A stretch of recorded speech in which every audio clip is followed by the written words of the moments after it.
এর আগেও এমন একটি বিতর্ক অনুষ্ঠিত হয়েছিল যার শিরোনাম ছিল ঈশ্বর কি আছেন। আজকের এই আলোচনায় প্রবেশ করার আগে আমি এই বিতর্কের নিয়মাবলী আপনাদের সামনে পরিষ্কারভাবে তুলে ধরতে চাই, যাতে আমাদের এই আলোচনা কখনোই তর্ক বা ঝগড়ায় পরিণত না হয়। ঠিক যেমন বাড়ির বড়রা ঘরের আলোচনায় শৃঙ্খলা বজায় রাখেন, এই বিতর্কের ক্ষেত্রেও সেটাই আমাদের লক্ষ্য। এটি একটি শিক্ষিত ও একাডেমিক বিতর্ক। এই বিতর্কের কাঠামো হবে এমন: সবার প্রথমে দুজন বিদ্বানের মধ্যে একজন তার বক্তব্য রাখবেন। প্রথমেই তরুণ ইসলামিক স্কলার মুফতি শামায়েল নদভী সাহেব 10 মিনিট ধরে তার বক্তব্য উপস্থাপন করবেন। এরপর জাভেদ আখতার সাহেব 10 মিনিট সময় নিয়ে তার বক্তব্য রাখবেন। এরপর দুজনকেই সুযোগ দেওয়া হবে একে অপরকে প্রশ্ন করার। এটি হবে একটি যৌথ পর্ব, যার পরে শুরু হবে ব্যাটল রাউন্ড, একটি সরাসরি প্রশ্ন উত্তরের পর্ব। এই অংশের জন্য আমরা সময় রেখেছি প্রায় 16 মিনিট। সবশেষে উভয় বিদ্বানকে আবারও 5 মিনিট করে সময় দেওয়া হবে তাদের ক্লোজিং আর্গুমেন্ট অর্থাৎ শেষ বক্তব্য রাখার জন্য। এরপরেই আসবে এই বিতর্কের সবচেয়ে গুরুত্বপূর্ণ অংশ, আপনাদের প্রশ্ন। এখানে উপস্থিত দর্শক এবং ইন্টারনেটে বসে থাকা লক্ষ লক্ষ মানুষ সবার প্রশ্ন নেওয়া হবে। এই পর্বের জন্য রাখা হয়েছে 30 মিনিট। সব মিলিয়ে এই আলোচনা চলবে প্রায় 2 ঘন্টা। তবে 2-3টি মৌলিক বিষয় আমাদের অবশ্যই মনে রাখতে হবে। এখানে কোনো স্লোগান বা কোনো হট গোল গ্রহণযোগ্য নয়, কারণ পুরো দুনিয়া আমাদের দেখছে। আমাদের এমন একটি উদাহরণ তৈরি করতে হবে যেন মানুষ বুঝতে পারে শিক্ষিত মানুষরা ভিন্নমত পোষণ করেও একই টেবিলে বসে শান্তভাবে কথা বলতে পারেন। আমার সামনে বসে আছেন জওহরলাল নেহেরু বিশ্ববিদ্যালয়ের অধ্যাপক পুরুষোত্তম আগরওয়ালজি। তিনি আমাদের শিখিয়েছিলেন সহমতের সাহস এবং দ্বিমতের বিবেক, এই দুটিই সমান জরুরি। আরেকটি বিষয় স্পষ্ট করে বলা প্রয়োজন, এটি কোনো নির্দিষ্ট ধর্মের পক্ষে বা বিপক্ষে বিতর্ক নয়। কোনো ধর্মকে মহান প্রমাণ করা বা কাউকে খাটো করার জন্য এই আয়োজন নয়। যদি কেউ সেই উদ্দেশ্যে এখানে এসে থাকেন, তাহলে তারা হয়তো হতাশ হবেন। ধর্মীয় প্রতীকের ব্যবহার নিয়েও আমরা সংযম বজায় রাখব। এই দুজন মানুষ যাদের এখন আপনাদের খুব গম্ভীর মনে হচ্ছে, আসলে তারা দুজনেই অত্যন্ত ভদ্র ও ভালো মানুষ।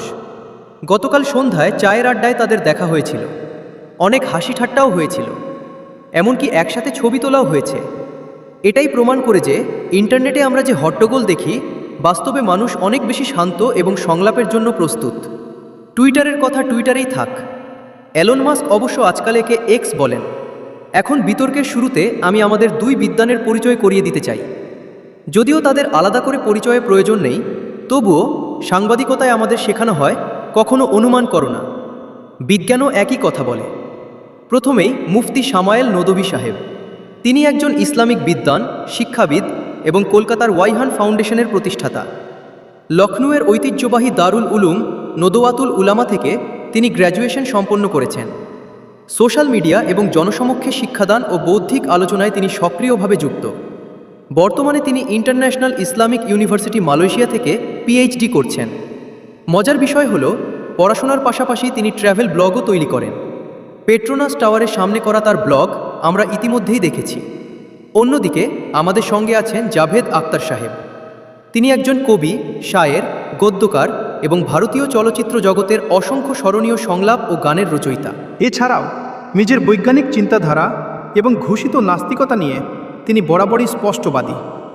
যুক্তিবাদী তার চিন্তার কেন্দ্রবিন্দু। ভদ্রমহিলা ও মহোদয়গণ, ঈশ্বর কি আছেন?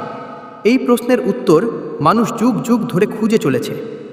কেউ বলেন এটি গড ড্যাম পার্টিকেলের খোঁজ, কেউ বলেন গড পার্টিকেল, আবার কেউ বলেন হিগস বোসন। কেউ প্রশ্ন করেন ভর বাবা ম্যাসের অস্তিত্ব এলো কোথা থেকে? কি ঘটেছিল?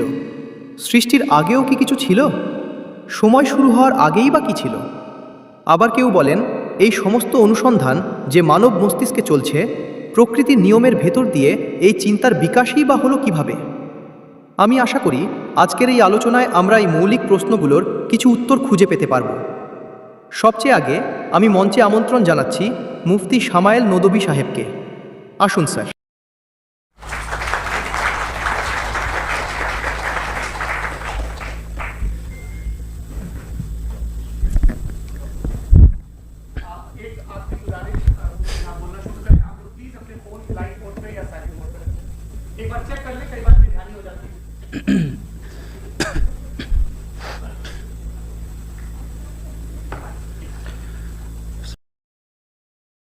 সমস্ত প্রশংসা সেই স্রষ্টার জন্য, যিনি এই মহাবিশ্বকে একটি নির্দিষ্ট উদ্দেশ্যের অধীনে সৃষ্টি করেছেন।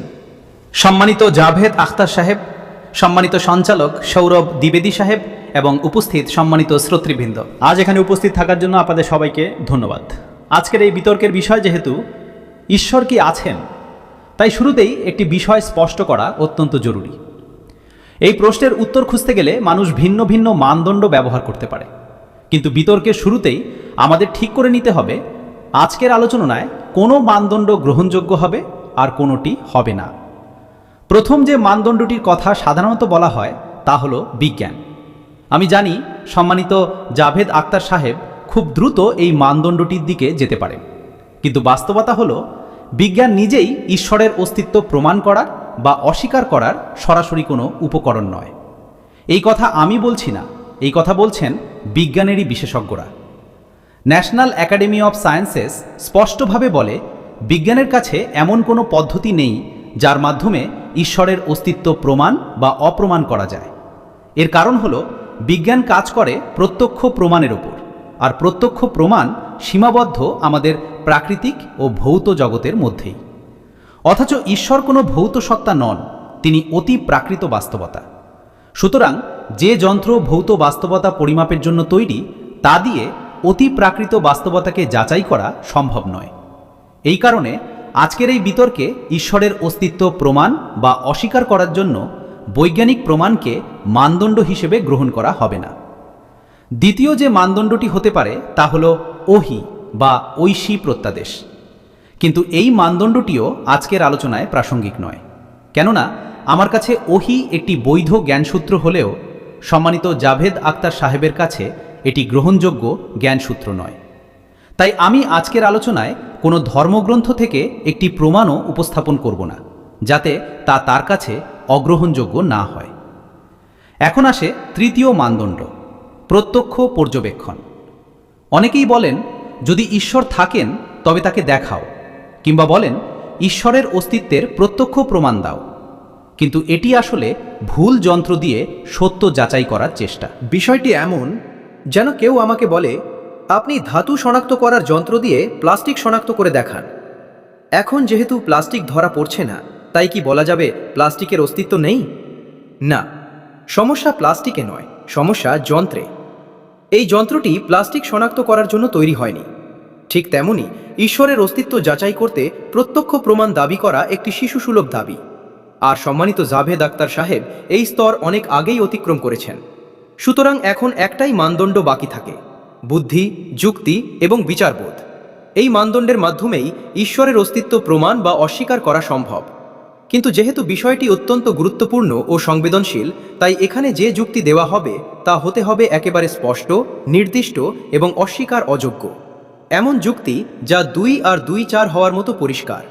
উদাহরণ হিসেবে ধরুন, সৌরভ সাহেব একজন মানুষ, আর সব মানুষই সচেতন সত্তা।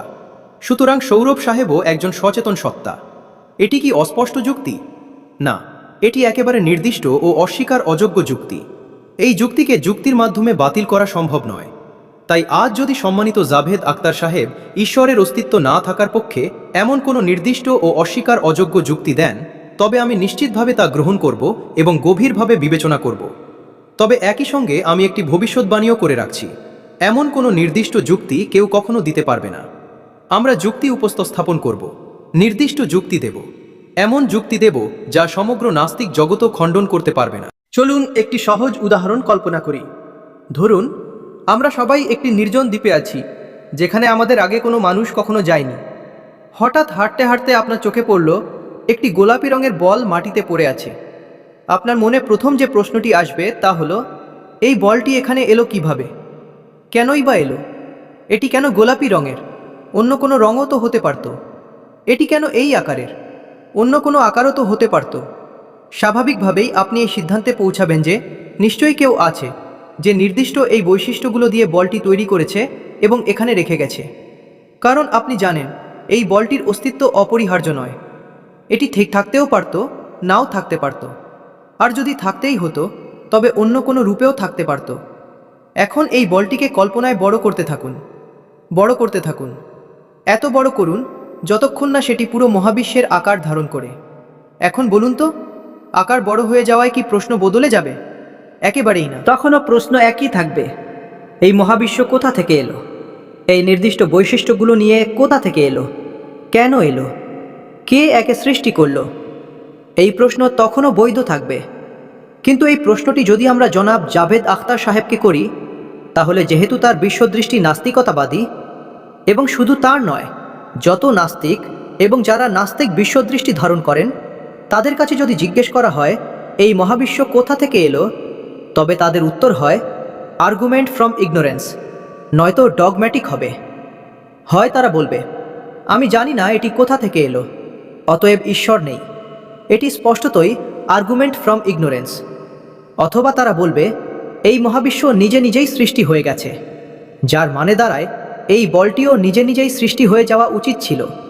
কিন্তু বলের ক্ষেত্রে এই ব্যাখ্যাটি গ্রহণ করা হবে না যে এটি আপনা আপনি হয়ে গেছে, অথচ মহাবিশ্বের ক্ষেত্রে ঠিক সেটাই মেনে নেওয়া হবে। এটাকেই অন্য ভাষায় ডগমা বলা যায়।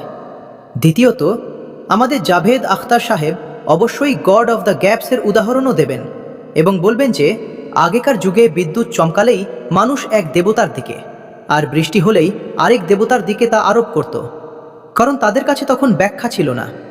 কিন্তু এটি আমাদের বিশ্বদৃষ্টি নয়, এটি আমাদের বিশ্বদৃষ্টি কখনোই নয়, কারণ প্রাকৃতিক ঘটনাগুলোর প্রক্রিয়ার ব্যাখ্যা জেনে নেওয়া থেকেই কিভাবে প্রমাণ হয়ে যায় যে ঈশ্বরের অস্তিত্ব নেই। এ বিষয়ে আমি ইনশাআল্লাহ সামনে আরও কথা বলবো। আপনারা এটাও লক্ষ্য করবেন এবং আমি আশা করি আমাদের সম্মানিত জাভেদ আখতার সাহেব আবেগভিত্তিক যুক্তিও তুলে ধরবেন, যা সত্য নির্ধারণের ক্ষেত্রে একটি লজিক্যাল ফ্যালাসি। যেমন তিনি বলবেন, যদি ঈশ্বর থাকেন তাহলে মন্দ কেন আছে? অথচ আমি বলি, মন্দের অস্তিত্ব ঈশ্বরের অস্তিত্বের বিরুদ্ধে কোনো প্রমাণ নয়, বরং যদি ঈশ্বর থাকেন তাহলে আমরা সবাই তার কাছে জবাবদিহির আওতায় থাকি। আর যদি জবাবদিহি থাকে তবে সেই জবাবদিহির জন্য মন্দের উপস্থিতি প্রয়োজন, তাছাড়া আমরা জবাবদিহির যোগ্য হতে পারি না। আর যদি আমরা জবাবদিহির যোগ্য না হই, তাহলে আমরা জাভেদ আখতার সাহেবকে জিজ্ঞেস করব, এই দুনিয়ায় কষ্ট কেন আছে? যদি ঈশ্বর না থাকেন তাহলে কষ্ট কেন আছে? আর সেই সব মানুষের আবেগের কি হবে যাদের ভেতরে কষ্টের পর প্রতিশোধের আকাঙ্ক্ষা জন্ম নিয়েছিল এবং তারা এই পৃথিবী ছেড়ে চলে গেছে? তাদের সব যন্ত্রণা কি তাহলে অর্থহীন হয়ে যাবে? এখন আবার সেই উদাহরণে ফিরে আসি। যদি কেউ আমাকে জিজ্ঞেস করে এই বলটি কে বানিয়েছে বা এই উদাহরণটি কে তৈরি করেছে, তাহলে আমি বলবো, যেহেতু এই মহাবিশ্ব এবং এই মহাবিশ্বের ভেতরে থাকা সমস্ত কিছুই কন্টিনোজেন্ট হওয়ার অর্থ হলো যে সত্তা নিজের অস্তিত্বের জন্য অন্য কিছুর ওপর নির্ভরশীল। সুতরাং স্পষ্টতই এই মহাবিশ্ব কন্টিনোজেন্ট। আর যদি কেউ দাবি করে যে মহাবিশ্বের ভেতরে এমন কোনো কিছু আছে যা কন্টিনোজেন্ট নয়, তবে আমি অনুরোধ করব, দয়া করে দেখিয়ে দিন সেটি কোনটি। আমরাও একটু ভেবে দেখব, আমরাও পর্যবেক্ষণ করব। আর যখন কন্টিনোজেন্ট বস্তুসমূহ বিদ্যমান, তখন দার্শনিকদের পরিভাষা অনুযায়ী আমরা সেই স্তরে পৌঁছাই এবং সেই সত্তার ধারণায় পৌঁছাই যাকে বলা হয় নেসেসারি বিইং, এমন এক অপরিহার্য সত্তা যার না থাকা অসম্ভব। কারণ যদি সে না থাকে তাহলে কোনো কিছুই অস্তিত্বে আসতে পারে না, আর এই সব কন্টিনজেন্ট বস্তু তার উপরই নির্ভরশীল। এখন যদি আপনি প্রশ্ন করেন তাহলে সেই সত্তাকে কে সৃষ্টি করলো, তার কারণ কি, তার কারণ কি, এভাবে অনন্তকাল প্রশ্ন করতে থাকলে একে বলা হয় ইনফিনিট রিগ্রেস অব কজেস, যা একটি লজিক্যাল ফলাফল। ধারণাগতভাবে অসীম কল্পনা করা যায়, যেমন সংখ্যার ক্ষেত্রে 1, 2, 3 এভাবে গুনতে থাকলে অসীম সংখ্যা পাওয়া যায়। কিন্তু আমি ধারণাগত কথা বলছি না, আমি বাস্তব জগতে প্রমাণ দেখাতে বলছি যে কারণের ক্ষেত্রে অনন্ত পশ্চাৎগমন সম্ভব কিনা। যদি সম্ভব হয় আমরা মেনে নেব, উদাহরণ দিয়ে দেখান। আর যদি সম্ভব না হয় তবে একটি অপশন বাকি থাকে, সেই নেসেসারি বিইং, এমন এক নেসেসারি সত্তা যা সম্পূর্ণ স্বাধীন। কারণ যদি সে নির্ভরশীল হয় তবে সে আর নেসেসারি থাকে না। এমন এক স্বাধীন সত্তা যা চিরন্তন, কারণ যদি সে চিরন্তন না হয়, যদি তারও কোনো শুরু থাকে, তবে সেও কন্টিনজেন্ট হয়ে যায়। এমন এক সত্তা যা শক্তিশালী, কারণ কন্টিনজেন্ট বাস্তবতাকে কার্যকর করতে শক্তির প্রয়োজন। এমন এক সত্তা যা বুদ্ধিমান ও জ্ঞান সম্পন্ন, কারণ এই মহাবিশ্ব নির্দিষ্ট একটি গঠন ও নির্দিষ্ট প্রাকৃতিক নিয়মের অধীনে অত্যন্ত সূক্ষ্মভাবে পরিচালিত হচ্ছে। ধন্যবাদ। ধন্যবাদ মুফতি সাহেব। এই যুক্তিগুলো শোনার পর আমি জনাব জাভেদ আখতার সাহেবের কাছে অনুরোধ করব, আপনি বসে কথা বলতে চাইবেন তো বলুন। জি।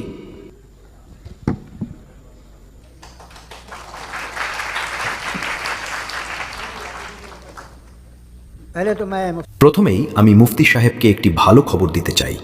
বিজ্ঞানের বিষয়ে আমার জ্ঞান খুবই সীমিত, তাই আপনি চিন্তা করবেন না। তবে আমার মধ্যে কিছু কমন সেন্স আছে। দেখুন, ঈশ্বরের ধারণা কোনো নতুন ধারণা নয়, এটি শত শত বছর ধরে বিদ্যমান। কিছু ধর্ম 3000, 4000 বছরের পুরনো হতে পারে, কিন্তু মানুষ তো প্রায় 10,000, 12,000 বছর ধরে অস্তিত্বে আছে, হোমো স্যাপিয়েন্সের রূপে। অ্যান্ড সবসময় কোনো না কোনো ধর্ম থেকেছে। এই ধর্মগুলো অজ্ঞ লোকদের ছিল না, এগুলো ছিল এমন গ্রিক সমাজের ধর্ম যেখানে বড় বড় দার্শনিক জন্ম নিয়েছেন। এগুলো ছিল মিশরীয়দের ধর্ম যারা পিরামিড বানিয়েছিল। এগুলো ছিল রোমানদের ধর্ম যাদের স্থাপত্য আর সেনেট মানে গণতন্ত্রের প্রাথমিক ভিত্তি সীমিত হলেও গণতন্ত্র ছিল, এই সবই তারা করেছিল। তাই তাদের জুপিটার, রা, জিউস এই দেবতাদের ওপর তাদের বিশ্বাস আজকের কোনো ধার্মিক মানুষের নিজের ঈশ্বরের ওপর বিশ্বাসের মতোই দৃঢ় ছিল। খ্রিস্ট ধর্ম আসার আগে ইউরোপে একটি ধর্ম ছিল, জার্মানিক ধর্ম, যার এক দেবতা ছিল, তার এক স্ত্রী ছিল, 2 ছেলে ছিল, 1 মেয়ে ছিল। এরপর যখন ইউরোপে খ্রিস্ট ধর্ম এলো, সেই দেবতা, তার স্ত্রী আর পুরো পরিবারটাই হারিয়ে গেল। তাই যদি আমরা ইতিহাস দেখি তাহলে দেখা যায় ঈশ্বররা অধিকাংশ ক্ষেত্রেই ক্ষণস্থায়ী ছিলেন, তারা চিরকাল থাকেননি। আর যারা তাদের মানত, তাদের সম্পর্কে আপনি এটা বলতে পারেন না যে তারা অজ্ঞ ছিল বা কিছুই জানতো না, তা নয়। তারা তাদের সময়ে খুবই সক্ষম মানুষ ছিল, বড় বড় কাজ করেছে, দার্শনিক ছিল, বিজ্ঞানী ছিল। কিন্তু তাদের ধর্ম কোথায় গেল? তাদের ঈশ্বর কোথায় গেল? আজ যে ঈশ্বরদের মানুষ মানে, আপনি কিভাবে নিশ্চিত যে কয়েক শত বছর পর কি হবে? ইউরোপের দিকে তাকালে আমরা দেখি চার্চগুলো ফাঁকা হয়ে যাচ্ছে। সময়ের সঙ্গে সঙ্গে জিনিসপত্র বদলে যায়। যেখানে ধর্মের কথা আসে, প্রতিটি ধর্মই আপনার কাছে একটি জিনিস চায়, ফেইথ। এই ফেইথ আসলে কি? ফেইথ আর বিলিফের মধ্যে পার্থক্য কি? এটা খুবই বোকামি হবে বলা যে যদি ঈশ্বর থাকেন তবে তা জাহিলিয়াতের কথা। আমি তো নর্থ পোল দেখিনি, কিন্তু আমি বিশ্বাস করি নর্থ পোল আছে। আমি কেন বিশ্বাস করি? কারণ যদি এই পৃথিবী গোল হয় তাহলে তার একটি টপ থাকতেই হবে। কিছু মানুষ সেখানে গিয়েও এসেছে। কমন সেন্স বলে এমনটাই হবে। প্রমাণ আছে, সাক্ষ্য আছে, যুক্তি আছে। তাই এটি আমার ফেইথ নয়। তাহলে ফেইথ আর বিলিফের মধ্যে পার্থক্য কি? যে ধর্ম মানে, প্রতিটি ধর্ম, ফেইথের অর্থই হলো এমন কিছু মানা যার কোনো সাক্ষ্য নেই, কোনো প্রমাণ নেই, কোনো র্যাশনাল নেই, কোনো প্রুফ নেই, তবু তুমি সেটাকে মেনে নাও, এটাকেই ফেইথ বলে। আর যদি কোনো কিছুর পক্ষে সামান্য প্রমাণ বা সাক্ষ্য থাকে তবে তাকে বিলিফ বলা হয়। যেমন নর্থ পোল আছে, এটা আমার বিলিফ, ফেইথ নয়। ফেইথ এই সব শর্তই বাতিল করে দেয়। তাহলে স্টুপিডিটি কি? যদি আমি এমন কোনো কথা মেনে নিই যার কোনো লজিক নেই, কোনো র্যাশনাল নেই, কোনো প্রুফ নেই, কোনো সাক্ষ্য নেই, কোনো প্রমাণ নেই, তবু আমি সেটাকে মেনে নিই, তাহলে সেটাই হবে বোকামি। ধরুন আগামীকাল আমি বিশ্বাস করতে শুরু করলাম যে ইলন মাস্ক আমার ভাই। এতে আমার খুব আনন্দ হবে, শান্তিও পাব। কিন্তু যদি কেউ জিজ্ঞেস করে কেন মানছ, কি প্রমাণ, সে তো আমেরিকান আর তুমি ইন্ডিয়ান, রক্তের সম্পর্ক নেই, কখনো দেখাও হয়নি। আর আমি বলি দেখুন এটা আমার ফেইথ। এখানেই ফেইথের অর্থ দাঁড়ায় এমন বিশ্বাস যাকে প্রমাণ করা যায় না। যদি প্রমাণ করা যেত তাহলে ফেইথের দরকারই থাকতো না। আপনি যতই তর্ক করুন, শেষ পর্যন্ত পৃথিবীর প্রতিটি ধর্মই ফেইথের ওপর দাঁড়িয়ে আছে। আর ফেইথ মানে এমন বিশ্বাস যার কোনো প্রমাণ নেই, কোনো সাক্ষ্য নেই, কোনো র্যাশনাল নেই। এখন আপনি আবার বলেন এই কায়নাত কে বানিয়েছে? মজার বিষয় হলো, আপনি উদাহরণ দিয়েছিলেন যে এক দ্বীপে গিয়ে একটি বল দেখলেন, কিন্তু আপনি বলেননি দ্বীপটা কে বানিয়েছে। আপনার বিস্ময় কেবল বলটাকে নিয়েছিল। আমরা দ্বীপ দেখে বিস্মিত হই না, দ্বীপ তো হয়েই থাকে। ঠিক একইভাবে এই নক্ষত্রগুলো, এই গ্যালাক্সিগুলো সবই যেন মহাশূন্যের দ্বীপ। আমরা এগুলোকে টেকেন ফর গ্র্যান্টেড নিই, জিজ্ঞেস করি না কে বানিয়েছে। আপনি দ্বীপের ব্যাপারে প্রশ্ন করেননি, আমার জন্ম কিভাবে হলো? আমি কি প্ল্যান হয়ে জন্মেছিলাম, নাকি কোনো এক লাকি স্পার্ম এসে মিলেছিল? আমার জন্ম র্যান্ডম, পুরোপুরি র্যান্ডম। আর যে ন্যায় বিচারের কথা আপনি বলেন, ন্যায় বিচারের সঙ্গে প্রকৃতির কোনো সম্পর্কই নেই। আপনি বলেন একদিন ন্যায় বিচার হবে, কিন্তু ন্যায় বিচার ইজ আ হিউম্যান কনসেপ্ট। প্রকৃতিতে কোনো ন্যায় বিচার নেই। যদি সিংহ হরিণ খেয়ে ফেলে তাকে কোনো শাস্তি দেওয়া হয় না। যদি ঝড় এসে সবুজ গাছ উপড়ে ফেলে ঝড়ের কোনো জেল হয় না। প্রকৃতিতে ন্যায় বিচার নেই, তাই তারা বলে প্রকৃতির ন্যায় বিচারের দরকারও নেই। প্রকৃতিতে সব কিছু এক নিয়মে চলে। এখন আমরা বলি, দেখুন, আমি যে অন্যায় করেছি তার শাস্তি হওয়া উচিত, কিন্তু প্রকৃতি বলে এটা তো কেবল একটি স্টর্ম, এভাবেই চলছে। প্রকৃতি ন্যায় বিচারহীন। ন্যায় বিচার ইজ আ হিউম্যান কনসেপ্ট। তাই যে বলে আমি তোমাদের ন্যায় বিচার দেব, সে মানুষের মনেরই সৃষ্টি। এটা ন্যাচারাল নয়, এটা আসমানি নয়। প্রকৃতির কোনো শাস্তি নেই, ন্যায় বিচারের কোনো শাস্তিও নেই। আপনি ধরুন সবাই একসঙ্গে চলছেন, আর হঠাৎ আপনি লেফট হ্যান্ড ড্রাইভ করতে শুরু করলেন। এর মানে কি? সমস্ত সচেতনতা, সমস্ত যুক্তি, সমস্ত শালীনতা লেফট হ্যান্ড ড্রাইভের মধ্যেই আছে। নইলে কি হবে? হয় আপনি বিশৃঙ্খলা তৈরি করবেন, নয়তো দুর্ঘটনা ঘটবে। হয় আপনি কাউকে কাউকে মেরে ফেলবেন, নয়তো ট্রাফিক জ্যাম হয়ে যাবে। মিথ্যা, অসততা, ঘুষখোরি এসবই আসলে ড্রাইভিংয়ের ভেতরের হর্ন সাইন। এগুলো আমরা নিজেরাই বানিয়েছি। যেমন আমরা লেফট হ্যান্ড ড্রাইভ বানিয়েছি। এই যে ন্যায় বিচারের ধারণা, এটা আমাদের তৈরি। এর সঙ্গে প্রকৃতির কোনো সম্পর্ক নেই। সিংহ যদি হরিণ খেয়ে ফেলে তার কোনো জেল হয় না, কিছুই হয় না। তাই যেসব ধর্ম ন্যায় বিচারের প্রতিশ্রুতি দেয়, সেখান থেকেই বোঝা যায় এটা মানুষের বানানো। এই ধারণা অন্য কোথাও থেকে আসেনি। প্রকৃতি নিয়ে কেউ কেউ বলে প্রকৃতি ঈশ্বর, কিন্তু প্রকৃতিতে তো ন্যায় বিচার নেই। অথচ আপনি প্রতিশ্রুতি দিচ্ছেন যে মৃত্যুর পর ন্যায় বিচার পাওয়া যাবে। আমি যদি পাই খুব খুশি হব, কিন্তু আমি সেটা বিশ্বাস করতে পারি না, কারণ আমি ফেইথ তৈরি করতে পারি না। The very fact that religions demand faith, এর মানে হলো তাদের কাছে জাস্টিফিকেশন নেই। ঠিক আছে, যদি ধর্ম সংযমের মধ্যে থাকে, চরমপন্থী না হয়, তবে তা আপনার ভেতরে কিছু গুণও তৈরি করতে পারে। এই সুবিধা, সেই সুবিধা। যেমন অ্যালকোহল, এটা অনেক ওষুধে ব্যবহার হয়। আর আমেরিকায় একবার একটি সার্ভে হয়েছিল লনজিভিটি নিয়ে। একদিকে ছিল যারা একেবারেই মদ খায় না, আর একদিকে যারা প্রতিদিন 1 বোতল মদ খায়।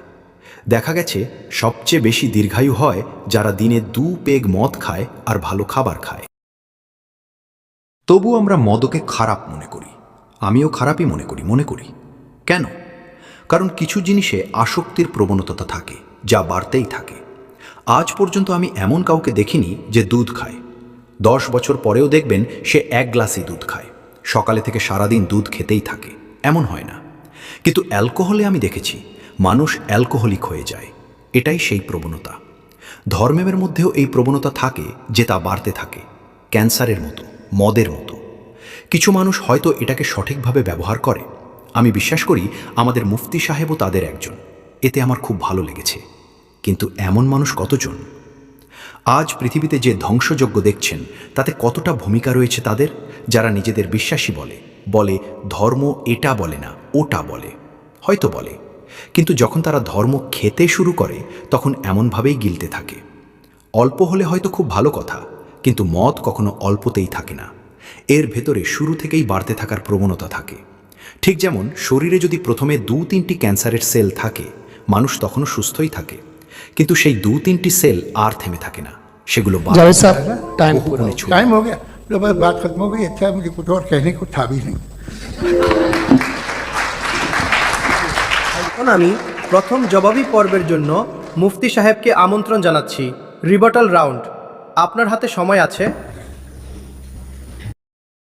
ধন্যবাদ জাভেদ সাহেব, আপনার কথা শুনে আমরা মেহজুজ হয়েছি। মেহজুজ মানে আনন্দিত হয়েছি, সত্যি আমরা উপভোগ করেছি। প্রথমেই আমাদের সম্মানিত জাভেদ সাহেব বললেন ঈশ্বর নশ্বর, অনেক ধর্ম চলে গেছে। কেউ জুপিটারকে ঈশ্বর মানত, কেউ অন্য কাউকে। আমি বলি যে কন্টিনোজেন সত্তাকে ঈশ্বর ভেবেছে, সে ভুল ভেবেছে, সেটাই ঈশ্বর নয়। আমরা তো নেসেসারি বিইং প্রমাণ করতে বসেছি যে নেসেসারি কারণ চিরন্তন, যা অবিনশ্বরও, অনাদি, অনন্ত। দ্বিতীয়ত, তিনি ফেইথ ও বিলিফের যে সংজ্ঞা দিলেন, এটা নতুন নয়।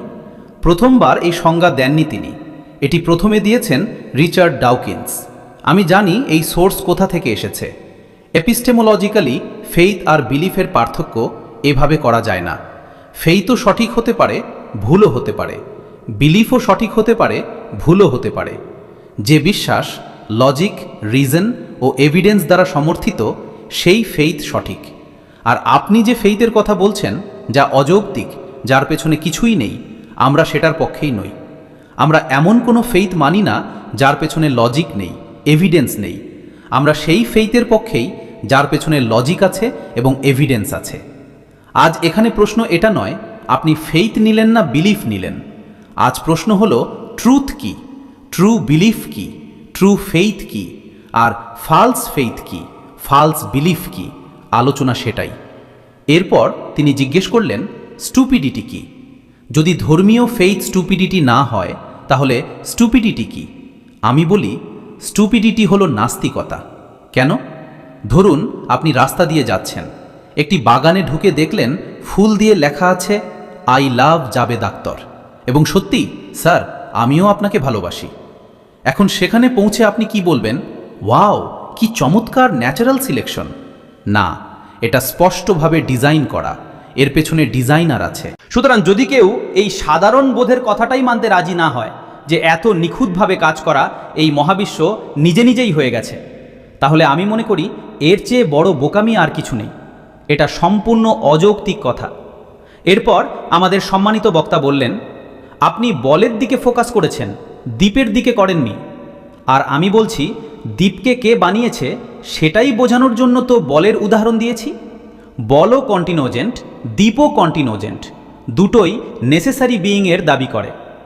এরপর তিনি বললেন, প্রকৃতিতে কোনো ন্যায় নেই, আমরা ঠিক করি নৈতিকতা কি, ন্যায় কি।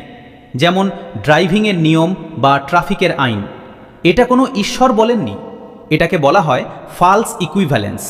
এটি একটি লজিক্যাল ফালাসি। আপনি ড্রাইভিং আর ট্রাফিকের উদাহরণ দিয়েছেন, এগুলো সাবজেক্টিভ মোরালিটি।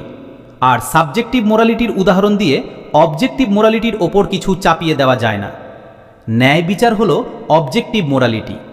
আপনি যদি বলেন প্রকৃতিতে ন্যায় নেই, তাহলে ন্যায় না থাকাটাই যদি ন্যাচারাল হয়, তবে প্রকৃতিকে প্রকৃতি হিসেবেই থাকতে দিন। তাহলে আমরা কেন এত চেষ্টা করছি দুনিয়ায় ন্যায় প্রতিষ্ঠা করতে? এটা তো অযৌক্তিক কথা। তাই অনেক বিষয় আছে যা অবজেক্টিভভাবে ভালো বা মন্দ, আর অনেক বিষয় আছে যা সাবজেক্টিভ। সাবজেক্টিভ মোরাল বা ইমোরাল বিষয়গুলো আমরা সামাজিক ঐকমত্য বা ব্যক্তিগত পছন্দের মাধ্যমে নির্ধারণ করি। কিন্তু যে অবজেক্টিভ মোরালিটি, যার মধ্যে ন্যায় অন্তর্ভুক্ত, এটা অবজেক্টিভ, সাবজেক্টিভ নয়। আপনি যদি বলেন এটা সাবজেক্টিভ, তাহলে আমার প্রশ্ন হলো, যদি সামাজিক ঐকমত্যের মাধ্যমে জুলুমকে সঠিক বলে ঘোষণা করা হয়, তাহলে কি আপনি জুলুমকে ন্যায়কে ন্যায্যতা দেবেন? দ্বিতীয়ত তিনি বললেন, দুপেগ মদ খেলে তা বাড়তে থাকে, আর ধর্মের ক্ষেত্রেও একই ব্যাপার। এই উদাহরণ এমন যে যেখানেই খুশি ফিট করানো যায়। আপনি চাইলে নাস্তিকতার ওপরও ফিট করতে পারেন।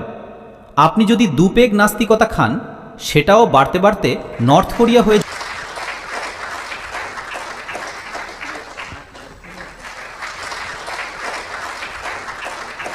প্রথম রাউন্ডের রিবাটালের জন্য আমি জাভেদ সাহেবকে আমন্ত্রণ জানাচ্ছি। আপনার কাছে 7 মিনিট সময় আছে, দয়া করে টাইমার রিসেট করে দিন। আমার আনন্দ হচ্ছে যে প্রতিপক্ষ এটাও মেনে নিয়েছেন যে প্রকৃতিতে কোনো ন্যায় নেই। সুতরাং যে জিনিস মানুষ বানায়নি তার মধ্যে ন্যায় থাকে না। আমি আপনাকে একটি কথা বলবো, দয়া করে খেয়াল করুন, আপনি যে বাগানে যান সেখানে যে সুন্দর ফুল দেখেন তার কোনোটাই প্রাকৃতিক নয়, সবই মানুষের তৈরি। জঙ্গলে যে ফুলগুলো হয় সেগুলো খুব সাধারণ। এই বাগানের ফুলগুলো মানুষের হাতে তৈরি। বিভিন্ন ফুল ক্রস করে, আবার ক্রস করে উন্নত করে তৈরি করা হয়েছে। আপনি কোনো বনে গিয়ে এমন সুন্দর গোলাপ দেখবেন না, এগুলো সব মানুষের বানানো। মানুষ অনেক কাজই করেছে, কিন্তু একটি বিষয়ে আপনি আমার প্রশ্নের জবাব দেননি, আর সেটাই আমার অভিযোগ। ফেইথ কি? আর আপনি আমার কাছে ফেইথ কেন চান? আপনি তো নিজেকে লজিক্যাল বলেন, আপনার তো সব র্যাশনাল আছে, সব প্রমাণ আছে। তাহলে আপনি ফেইথ কেন দাবি করেন? কেন বলেন আত্মসমর্পণ করো আর প্রশ্ন করো না? কোনো ধর্মই সব প্রশ্ন করার অনুমতি দেয় না, বরং বলে বেশি প্রশ্ন করলে পথভ্রষ্ট হয়ে যাবে। আপনি কেন প্রশ্ন থামান? বাস্তবতা হলো মানব ইতিহাস আসলে কি? মানব ইতিহাস হলো এই যে দুনিয়ায় সবসময় দুই ধরনের মানুষ ছিল। একদল মানুষ ছিল যারা নিজেদের অজ্ঞতার উপাসনা করেছে, আর আরেক দল ছিল যারা নিজেদের অজ্ঞতার সঙ্গে লড়াই করেছে এবং জানার চেষ্টা করেছে আসলে কি রয়েছে। আজ আপনি যে কথাটা বলছেন, যে আপনি বিস্মিত হচ্ছেন এই মহাবিশ্ব কিভাবে তৈরি হলো, আগেও মানুষ বিস্মিত হতো। সূর্য যখন অস্ত যায় তখন সে কোথায় যায়, এই প্রশ্নেও মানুষ বিস্মিত ছিল। কিন্তু আপনি এক ধাপ এগিয়ে গিয়ে চিরন্তন কোনো শক্তিকে মেনে নিতে রাজি, অথচ এক ধাপ পেছনে গিয়েই এখানেই প্রশ্ন না করতে বলেন যে এটা কোথা থেকে এলো, এই শক্তি নাকি চিরকাল ছিল। তাহলে মহাবিশ্বের ক্ষেত্রে এক ধাপ আগেই কেন থেমে যাবেন? কেন বলবেন এটা চিরকাল ছিল কিনা আমরা জানি না, আর আমরা জানি না বলা কি কোনো অপরাধ? আশ্চর্যের বিষয় হলো পৃথিবীর সব ধর্ম সব কিছু জানে। এই দুনিয়া কিভাবে সৃষ্টি হয়েছে, কিভাবে ধ্বংস হবে, মৃত্যুর পর কি হবে, সবই জানা। কিন্তু ডাইনোসর ছিল, এই তথ্যটা কেউ জানত না। কোনো ধর্মগ্রন্থেই ডাইনোসরের উল্লেখ নেই, অথচ বাকি সব কিছু, how to make the universe for dummies, সব জানা। যার সব জানা তার তো সবই জানা। অথচ আমাদের মধ্যে এই বিনয় থাকা উচিত যে আমরা বলবো অনেক কিছুই আমরা জানি না। কিন্তু আমরা যেন নিজেদের অজ্ঞতার উপাসনা না করি, বরং জানার চেষ্টা করি। আপনি যে পৃথিবীতে বসে আছেন, এই হলো এই বিদ্যুৎ, এই মাইক, যে বিমানে করে আপনি এসেছেন, যে গাড়িতে করে এখানে এসেছেন, এসবই তৈরি করেছে তারা যারা প্রশ্ন করেছিল। আজ যে আরামে আপনি বসে আছেন, এই দুনিয়াটা তৈরি করেছে সেই মানুষগুলো যারা প্রশ্ন করেছিল। আর ইতিহাসের প্রতিটি পর্যায়ে সেই প্রশ্নগুলোকে অপবিত্র বলা হয়েছে, ভুল বলা হয়েছে। ইতিহাস পড়ুন, একটি খুবই আকর্ষণীয় বই আছে বার্ট্রান্ড রাসেলের, রিলিজন অ্যান্ড সায়েন্স, যেখানে দেখানো হয়েছে কতকাল ধরে ধর্ম বিজ্ঞান বিরোধী অবস্থানে ছিল। এমনকি বাষ্প ইঞ্জিনের বিরুদ্ধেও ফতুয়া দেওয়া হয়েছিল, ভ্যাটিকান পর্যন্ত তা দিয়েছে। এটা সবসময়ই হয়েছে। আজও যেমন আমেরিকায় ডানপন্থীরা ক্ষমতায় এলেই মানবদেহ সংক্রান্ত গবেষণার ওপর নিষেধাজ্ঞা দেয়, রিসার্চ বন্ধ করে দেয়। এত ভয় কেন? একসময় সব ধর্মীয় মানুষই ক্ষুব্ধ ছিল এই ভেবে যে মানুষ নাকি মানুষ তৈরি করার চেষ্টা করছে। তাতে আপনাদের কি সমস্যা? বানাতে চাইলে বানাক, এই ভয়টা কেন? আর আজ আপনি যেসব কথা বলছেন এটা অসম্ভব, এটা কিভাবে হলো? এতে আমার একটি গল্প মনে পড়ে। আমি যখন ষষ্ঠ শ্রেণীতে পড়তাম, গণিতে খুব দুর্বল ছিলাম। এক শিক্ষক আমাকে 1, 2, 3, 4, 5, 6 পর্যন্ত শিখিয়ে দিয়েছে। কিন্তু যেদিন তিনি বোঝালেন 1/2 কি, 3/4 কি, সেদিন মনে হয়েছিল আমার মাথা ফেটে যাবে। মনে হচ্ছিল লোকটা বলছে দেয়ালের ভেতর দিয়ে হেঁটে যাও। আজ আমি সেই কথায় হাসি। আজ যেসব বিষয় আপনার বোধের বাইরে মনে হচ্ছে, আর আপনি বিস্মিত হয়ে দেখবেন একটা সময় আসবে যখন আজকের এই কথাগুলো খুবই সাধারণ বলে মনে হবে। আর ইতিহাসে সেটা হয়েছেও। আপনার মানব ইতিহাসই তার প্রমাণ। তাই এত তাড়াতাড়ি সব সিদ্ধান্ত নিয়ে ফেলবেন না, একটু বিনয় রাখুন। আমরা জানি না বলাতে সমস্যা কোথায়? আমরা জানি না এই মহাবিশ্ব কতদূর বিস্তৃত, কবে থেকে আছে, কতদিন থাকবে, আমরা জানি না। অথচ আপনি সিদ্ধান্ত নিয়ে ফেলেছেন কখন এটি সৃষ্টি হয়েছে। আপনার হিসাব অনুযায়ী প্রায় 14 বিলিয়ন বছর আগে মহাবিশ্ব তৈরি হয়েছে। তাহলে তার আগে হাজার হাজার কোটি বছর ধরে ঈশ্বর কি করছিলেন? বসেছিলেন, ধ্যান করছিলেন। হঠাৎ একদিন আইডিয়া এলো, চলো সময়টা ভালো কাটানোর জন্য একটা মহাবিশ্ব বানাই। ভাবুন তো, আপনি বলেন ঈশ্বর চিরন্তন, কিন্তু মহাবিশ্ব চিরন্তন নয়, এটা তৈরি হয়েছে। তাহলে তার আগে কি ছিল? তখন তিনি কি করছিলেন? বিষয়টা আসলে খুব সহজ। যে কথাগুলো আজ ধীরে ধীরে আমাদের জানা যাচ্ছে, 2000 বা 2500 বছর আগে কেউ আপনাকে কিছু বলে দিয়েছিল, আপনি সেটাই মেনে নিয়েছিলেন। আর তখন থেকে সেই 2500 বছর আগের কথাকেই আঁকড়ে ধরে আছেন। অথচ সব কিছু বদলে গেছে, জিনিসগুলো স্পষ্ট হচ্ছে। আজ বিজ্ঞানও বা কোনো দার্শনিকই দাবি করে না যে আমরা সব জানি, বরং তারা বলে আমরা যত বেশি জানি ততই বুঝি যে আসলে আমরা কত কম জানি। তাই আমাদের উচিত নিজেদের অজ্ঞতার সঙ্গে লড়াই করা, তার উপাসনা না করা। এখন এই বিতর্কের ধারাবাহিকতায় রাউন্ড 2 এর জন্য মুফতি সাহেবকে আমন্ত্রণ জানাচ্ছি। আপনার কাছে আবারও 7 মিনিট সময় আছে। ধন্যবাদ। জনাব জাভেদ আখতার সাহেব বারবার বলছেন ফেইথের মানে কি, ফেইথের মানে কি। আমি সেটা আগেই বলেছি, ফেইথ সঠিকও হতে পারে, ভুলও হতে পারে। আর আজ আমরা ফেইথ নিয়ে কথা বলছি না, আমরা ট্রুথ আর ডাজ গড এক্সিস্ট এই প্রশ্ন নিয়ে কথা বলছি। ঈশ্বর আছেন না নেই, এই দুইয়ের মধ্যে কোনটা সত্য সেটাই আলোচ্য। আপনি একে ফেইথ বলুন বা যা খুশি বলুন, নট মাই বিজনেস। এরপর আপনি বললেন ধর্ম প্রশ্ন করতে বাধা দেয়। আমি বলি যে বাধা দেয় সেদিক, আমি বাধা দিই না, বরং প্রশ্ন করুন, প্রশ্ন করা উচিত। প্রশ্ন করেই তো আমরা এগোই, উন্নতি করি। আর সেই কারণেই আজ আমি এখানে এসেছি। কিন্তু প্রশ্ন শুধু ঈশ্বরকে নিয়েই হবে না, প্রশ্ন নাস্তিকতার কাছেও করা হবে। প্রশ্ন শুধু ধর্মের কাছেই নয়, সবার কাছেই হবে। আর আজ আমি প্রশ্ন করব এবং আশা করি আপনি উত্তর দেবেন, কারণ এখনো পর্যন্ত আপনি কন্টিনজেন্সি আর্গুমেন্টের কোনো জবাব দেননি। চলুন, আপনি বলেছেন মহাবিশ্বকে চিরন্তন বলে দিলেই হয়, কিন্তু সেটা যুক্তিগতভাবে সম্ভবই নয়, কারণ মহাবিশ্ব একটি কন্টিনজেন্ট বাস্তবতা যা সময় ও স্থানের অধীন, টাইম অ্যান্ড স্পেসের মধ্যে বাঁধা। যা সময় ও স্থানের অধীন তা কন্টিনজেন্ট হবে, আর যা কন্টিনজেন্ট তার অবশ্যই একটি শুরু থাকবে। যার শুরু আছে সে কখনোই চিরন্তন হতে পারে না। এটা তো একেবারেই সাধারণ কথা। আপনি বলেছেন কোনো ধর্মগ্রন্থে ডাইনোসরের উল্লেখ নেই। দুঃখের বিষয়, আজ পর্যন্ত কোনো গণিতের বইতেও আমি ডাইনোসরের উল্লেখ পাইনি। তার মানে কি গণিতের বই মূল্যহীন? না, কারণ সেটার বিষয় ডাইনোসর নয়। রিভেলেশন বা ধর্মগ্রন্থের বিষয়ও এটা নয় যে এসে আপনাকে বলবে কিভাবে সাইকেল বানাতে হয় বা ডাইনোসর কবে ছিল।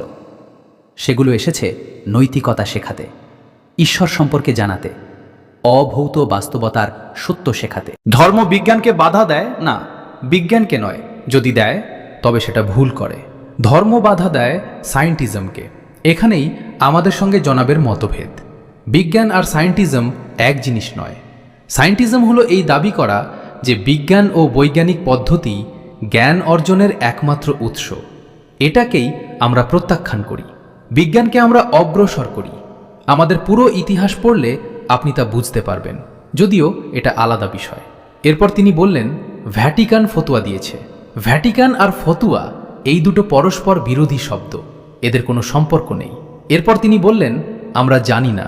যদি না জানি তাহলে বলে দিন জানি না, এতে আপত্তি কোথায়? সেটাই তো আমি বলছি, আপনি বলে দিন জানি না। কিন্তু তাহলে দাবি করছেন কেন যে ঈশ্বর নেই? আপনি বলতে পারেন জানি না, হতে পারে আছে, হতে পারে নেই। কিন্তু যে মুহূর্তে আপনি বলেন গড ডাজ নট এক্সিস্ট, সেটা একটি দাবি হয়ে যায়। আর তখন প্রমাণের দায় আপনার ওপরও পড়ে, যেমনটা আমাদের ওপর পড়ে। কেন পড়ে আমি বলছি। দর্শনে ক্লেম শুধু পজিটিভ ক্লেম নয়, নেগেটিভ ক্লেম করলেও প্রমাণের দায় থাকে। উদাহরণ হিসেবে যদি আমি বলি এই ঘরে কেউ নেই, এটাও একটি জ্ঞানের দাবি। আমি বলতে পারি আমি জানি না, থাকতে পারে নাও থাকতে পারে। কিন্তু যদি আমি নিশ্চিতভাবে বলি এখানে কেউ নেই, তাহলে আমার ওপরও প্রমাণের দায় বর্তায়। দুই ক্ষেত্রেই বার্ডেন অফ প্রুফ থাকে। এই আর্গুমেন্টটা খণ্ডন করে দেখান। শেষ যে কথাটি তিনি বললেন, ঈশ্বর মহাবিশ্ব তৈরির আগে 100 বছর বা 1000 বছর ধরে কি করছিলেন, চলুন আমি এর জবাব দিচ্ছি। আপনি আমাদের সম্মানিত ব্যক্তিত্ব, না হলে আমি এটার উত্তর দিতামই না। সময় 100 বছর আগে, 100 বছর পরে, আগে পরে, এখন, এই সব ধারণা শব্দগুলো সময়ের সঙ্গে সম্পর্কিত। আর সময় তো মহাবিশ্বের সূচনার পরই শুরু হয়েছে। তাই মহাবিশ্ব সৃষ্টি হওয়ার আগে ঈশ্বর কি করছিলেন এই প্রশ্নটাই অযৌক্তিক। এটা একটি ফ্যালাসি। কারণ আপনি বলছেন সময় সৃষ্টি হওয়ার আগেই আগে কি ছিল। আগে শব্দটাই সময়ের সঙ্গে যুক্ত, আর তখন তো সময় ছিলই না। তাই প্রশ্নটাই অবৈধ। দ্বিতীয় বিষয় হলো, আমি যে কন্টিনিউজেন্সি আর্গুমেন্ট আপনাদের সামনে রেখেছি, আপনি বারবার সেটাকে গড অব দ্য গ্যাপস বলে দেখাতে চাইছেন। দেখুন, আগে আমরা জানতাম না, পরে বিজ্ঞান কিছু ব্যাখ্যা দিল। আমি সহজ উদাহরণে বুঝিয়ে দিচ্ছি। আপনি যে গ্যাপগুলোর কথা বলছেন, বিজ্ঞান যদি সেগুলো যে কোনো কিছুর মাধ্যমে ব্যাখ্যা করেও, সে শক্তি হোক, বস্তু হোক বা এনার্জি, সবই কন্টিনিউজেন্টই থাকবে। তাই প্রশ্নটা তখনও বৈধ থাকবে যতক্ষণ না আপনি নেসেসারি বিইং পর্যন্ত পৌঁছান। আর কারণের ক্ষেত্রে ইনফিনিট রিগ্রেস বাস্তব জগতে সম্ভব নয়। সুতরাং কোথাও না কোথাও থামতেই হবে, আর যেখানে থামবেন সেটাই ঈশ্বর। সময়ের প্রসঙ্গ শেষ করে আমি আরেকটি উদাহরণ দিই। ধরুন একটি গাড়ি আছে। একজন দেখল গাড়িটির চাকা কত সুন্দরভাবে বসানো, স্টিয়ারিং ঠিক জায়গায়, সিটগুলো কত ভালো ডিজাইন করা, পুরো গাড়িটা কত নিখুঁতভাবে কাজ করছে। স্বাভাবিকভাবেই সে বলবে, নিশ্চয়ই কেউ এটি তৈরি করেছে। তখন জাভেদ সাহেব এসে বললেন, আরে জনাব, বনেট খুলে দেখুন, ভেতরে ইঞ্জিন আছে, ইঞ্জিনই গাড়িটা চালাচ্ছে। অতএব প্রমাণ হল কেউ গাড়িটা তৈরি করেনি। এটা সম্পূর্ণ অযৌক্তিক ও অবাস্তব কথা। আপনি ইঞ্জিন দেখিয়ে কেবল একটি গ্যাপ পূরণ করলেন, কিন্তু তাতে কি গাড়ির সৃষ্টি বা স্রষ্টার অস্তিত্ব অসম্ভব হয়ে যায়? না, বরং গ্যাপ পূরণ করে কন্টিনিউজেন্ট জিনিস দিয়ে আমাদের পর্যবেক্ষণ আরও বিস্তৃত হলো। এখন আমরা আরও ভালোভাবে বুঝতে পারছি গাড়িটির সিস্টেম কতটা জটিল।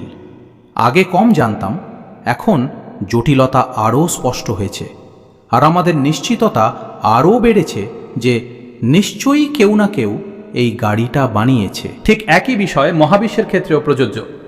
বিজ্ঞান সবসময় ভৌত জগতের জিনিস দিয়েই ব্যাখ্যা দেবে এবং ভৌত জিনিস দিয়েই গ্যাপ পূরণ করবে, কারণ এম্পিরিক্যাল এভিডেন্সের সম্পর্ক ভৌত জগতের সঙ্গে। বিজ্ঞান দিয়ে আপনি কখনোই মেটাফিজিক্যাল বাস্তবতা প্রমাণ করতে পারবেন না। এটা ভুল টুল ব্যবহার করার মতো। ঠিক যেমন মেটাল ডিটেক্টর দিয়ে প্লাস্টিক শনাক্ত করতে যাওয়া, যা স্পষ্টতই সঠিক নয়। ধন্যবাদ। জি, এটা আর্গুমেন্টের রাউন্ড 2, 7 মিনিট সময়। প্রথমেই আমি আপনার কথার জবাব দিই। আপনি বললেন, যখন মহাবিশ্ব ছিল না তখন সময়ও ছিল না, কিছুই ছিল না। কিভাবে কিছুই ছিল না? ঈশ্বর তো ছিলেন। যদি ঈশ্বর থাকেন তবে কোনো না কোনো অস্তিত্ব তো ছিলই, আর যখন ঈশ্বর ছিলেন তখন সময়ও থাকবে। এটা এমন নয় যে কিছুই ছিল না, ঈশ্বর ছিলেন। এরপর আপনি বললেন, আপনিও প্রমাণ দিন। আপনার কাছেও যুক্তি আছে, আমার কাছেও যুক্তি আছে। ঈশ্বর আছেন এটা প্রমাণ করার দায় আমার নয়। কিন্তু যদি আমি দাবি করি যে একটি চায়ের কেটলি মঙ্গলের চারদিকে ঘুরছে, তাহলে এটা আপনার দায়িত্ব নয় যে আপনি প্রমাণ করবেন এমন কোনো চায়ের কেটলি নেই। এটা আমার দায়িত্ব, কারণ দাবি আমি করেছি। কিন্তু ঈশ্বর আছেন এই দাবি তো ধর্মীয় মানুষরাই করে। তাহলে আমি কেন প্রমাণ করব যে তিনি নেই? যতক্ষণ পর্যন্ত আপনি আমাকে কনভিন্স না করতে পারবেন, আমি মানব না। আপনার যুক্তি আপনার, আমার যুক্তি আমার। দ্বিতীয়ত, আপনি যে গ্যাপসের কথা বলছেন, যখনই এই গ্যাপগুলো কোনো ধর্মীয় বিশ্বাসকে চ্যালেঞ্জ করে, তখনই হইচই শুরু হয়। ইতিহাসে দেখা যায় বিভিন্ন সময়ে বিভিন্ন জায়গায় ধর্ম বিজ্ঞানকে থামানোর চেষ্টা করেছে। এ বিষয়ে বার্ট্রান্ড রাসেলের রিলিজন অ্যান্ড সায়েন্স বইটি পড়তে পারেন, ঐতিহাসিক দলিল সহ লেখা। বিজ্ঞান আর ধর্মের সম্পর্ক ইতিহাসে এভাবেই এসেছে। এখন ধরুন, ধর্ম এবং ঈশ্বরে বিশ্বাস মানুষকে ভালো বানায়। তাহলে একটা কাজ করুন, ভারতের বা বিশ্বের মানচিত্র নিন এবং চিহ্নিত করুন কোথায় ধর্মীয়তা বেশি। লাতিন আমেরিকা, মধ্যপ্রাচ্য, আফ্রিকা বা ভারতের যে অঞ্চলগুলোতে ধর্মীয়তা বেশি। তারপর আরেকটা মানচিত্র নিন যেখানে অন্যায়, দমন, নারীর অধিকার লঙ্ঘন, জুলুম বেশি। দেখবেন মানচিত্র দুটো এক হয়ে যাচ্ছে। তাহলে আমাকে বলুন, এই ঈশ্বর ধারণার ব্যবহার কি? আপনি তো রাস্তার ধারে বসে ছোট ফ্ল্যাট বা জিনিসের ব্যবহারও বলে দেন। এই ধারণার ব্যবহার কি? এর ব্যবহার তো কারো উপকারে আসেনি। যে দেশগুলো, যে সমাজগুলো সবচেয়ে খারাপ, সেখানে জুলুম সবই ঈশ্বরের নামে করা হয়। তারা ভুল করছে না ঠিক করছে, আমার কি আসে যায়? ব্যবহার দেখলেই তো বোঝা যায়। আপনি কখনো হুইস্কির বোতল দেখেছেন? লালচে রং, ঝকঝকে, সুন্দর, কাউকে কি ক্ষতি করছে? কিন্তু এর ব্যবহার ভুল, তাই আপনি অপছন্দ করেন। ঠিক তেমনি এই ধারণাটার ব্যবহারই ভুল এবং ইতিহাস জুড়ে ভুল হয়েছে। মানব ইতিহাস দেখুন, ভারত দেখুন, দুনিয়া দেখুন, কি হচ্ছে? কিভাবে ফেইথওয়ালারা এটাকে ব্যবহার করছে। যারা তাদের ঈশ্বরে বিশ্বাস করে তারা কেমন মানুষ, তারা কি ন্যায় দেয়, তারা কি ভালো মানুষ হয়। যদি এই ওষুধে এত উপকার হতো তাহলে আমিও ব্যবহার করতাম, কিন্তু আমি তো কোনো উপকারই দেখি না। বরং আমি এটা বলি, যদি কোনো মানুষ ধর্মীয় হয় এবং ভালো মানুষও হয়, আমি তাকে খুব সম্মান করি, কারণ আমার মনে হয় ধর্মীয় হয়ে ভালো মানুষ হওয়া আমার চেয়ে ভালো মানুষ হওয়ার থেকেও কঠিন। ভাই, সব কিছুরই একটা সীমা আছে। আপনি এতটা দৌড়াতে পারেন, তার বেশি পারেন না। এতটা ওজন তুলতে পারেন, তার বেশি পারেন না। এতটা দূর দেখতে পারেন, তার বেশি পারেন না, তার বেশি পারেন না। একইভাবে কমন সেন্স বলে আপনার নেকিরও একটা কোটা আছে। আপনি যদি সকালে উপাসনালয়ে গিয়ে ইবাদত করেন, বেরিয়ে এসে আপনার মনে হয় আমি খুব ভালো কাজ করেছি, আপনার নেকির বড় একটা কোটা খোটা খরচ হয়ে গেল, অথচ তাতে কারো কোনো উপকার হলো না। আমি যাই না, তাই আমাকে কাউকে খাওয়াতে হয়, কোনো বিধবাকে সাহায্য করতে হয়। আমি আমার কোটা কিভাবে খরচ করব সেটা দেখি। আর আপনি অনেক ধর্মীয় মানুষ, আপনার কোটা একেবারে নিরর্থক কাজেই খরচ করে। এরপরও যদি একটু শালীনতা বেঁচে থাকে তাহলে বাহ, খুব ভালো কথা। একটা বিষয় আমার খুব ভালো লাগছে, দুজন বিদ্বানই সময়ের গুরুত্ব মানছেন এবং নির্ধারিত সময়ের মধ্যেই নিজেদের যুক্তি শেষ করে, কখনো কখনো সময়ের আগেই নিজ নিজ আসনে বসে পড়ছেন। তো এর মাধ্যমে আর্গুমেন্টের রাউন্ড 2 সম্পন্ন হলো। এখন রিবাটাল রাউন্ড 2, এরপর হবে ক্রস এক্সামিনেশন। রিবাটাল রাউন্ড 2 শুরু করছেন মুফতি শামাইল নাদবী সাহেব। আসলে যে মূল সমস্যা, আসল সমস্যা হলো এই যে জাভেদ সাহেবের কাছে কনসেপ্ট অফ গড পরিষ্কার নয়। তিনি বলেছেন কায়নাতের আগে ঈশ্বর ছিলেন, তাই সময়ও ছিল, কিন্তু সময় কায়নাতেরই অংশ। আমরা যে ঈশ্বরকে মানি সেই এই নেসেসারি বিইংয়ের টাইমলেস হওয়াই জরুরি, কারণ তিনি সময়ের স্রষ্টা। যিনি সময় সৃষ্টি করেছেন তিনি নিজে সময়ের অধীন হবেন কিভাবে? যিনি স্পেস সৃষ্টি করেছেন তিনি নিজে স্পেসের ভেতরে থাকবেন কিভাবে? যদি তিনি আগেই সময় ও স্থানের অধীন হন, তাহলে তিনি কি সৃষ্টি করলেন? সুতরাং এই প্রশ্নটাই ভুল। ঈশ্বর ছিলেন তো সময়ও ছিল, একদম নয়। ঈশ্বর সময়ের অধীন নন। আমরা ভৌত জগতের সঙ্গে সম্পর্কিত, আর তিনি মেটাফিজিক্যাল বাস্তবতা। দ্বিতীয়ত, তিনি চায়ের কেটলি মহাশূন্যে ঘুরছে এই উদাহরণ দিলেন, সম্ভবত বার্ট্রান্ড রাসেলের রেফারেন্স। কিন্তু এখানেই সমস্যাটা। সমস্যা হলো আমরা জিনিসগুলোর মধ্যে পার্থক্য করতে পারছি না। আপনি যে উদাহরণ দিলেন সেটা কেবল কল্পনা, আর আমি যে কথা বলছি সেটা লজিক্যাল নেসেসিটি। আপনি কল্পনায় গেলে যে কোনো কিছু বলতে পারেন, জুপিটারে গোলাপি হাতি, ইউনিকর্ন, যা খুশি, কিন্তু তাতে কায়নাত সম্পর্কে কিছুই প্রমাণ হয় না। তাতে লজিক্যাল নেসেসিটি প্রমাণ করা যায় না। আমি কথা বলছি প্রাইম কজের, সেই নেসেসারি বিইংয়ের, যার অস্তিত্ব ছাড়া এই কায়নাতের অস্তিত্ব সম্ভব নয়। এরপর বলা হলো ধর্ম বনাম বিজ্ঞান, কিন্তু এটা আমাদের টপিকই নয়। এ নিয়ে কথা বলতে গেলে আমার সময় শেষ হয়ে যাবে, কারণ এটা এই আলোচনার বিষয় নয়। বিজ্ঞানকে ধর্ম বাধা দেয়, এটা আমাদের অবস্থান নয়। অন্তত আমার ও আমাদের বিশ্বদৃষ্টিতে বিজ্ঞানকে পেছনে টানা হয় না, বরং সায়েন্টিজমের সমালোচনা করা হয়। এরপর বলা হলো মানচিত্র নিন, ধর্মপ্রবণ অঞ্চল আর লিবারাল নাস্তিক অঞ্চল তুলনা করুন। স্যার, আমি হোমওয়ার্ক করে এসেছি। আমি মধ্যপ্রাচ্যের মানচিত্র নিয়েছি, ইউরোপের মানচিত্র নিয়েছি, একটা ধর্মপ্রবণ অঞ্চল আর একটা লিবারাল ও নাস্তিক অঞ্চল। আমি দেখেছি জাতিসংঘের রিপোর্ট অনুযায়ী কর্মজীবী নারীদের মধ্যে যৌন হয়রানির হার ইউরোপীয় দেশগুলোতে প্রায় 71% পর্যন্ত। এটা মধ্যপ্রাচ্যে হচ্ছে না। এটা কি এই জন্য নয় যে তারা ধর্মপ্রাণ? দ্বিতীয়ত, আপনি বলেছেন ধর্মীয় মানুষের ভালো হওয়া আমাদের ভালো হওয়ার চেয়ে কঠিন। এর মানে দাঁড়ায় ঈশ্বর ছাড়াও আপনার কাছে ভালো মন্দের কোনো স্ট্যান্ডার্ড আছে। আমি চাই এই বিষয়টাতে আমরা কনভারসেশনাল স্টাইলে আলাদা সেগমেন্টে কথা বলি। ধন্যবাদ।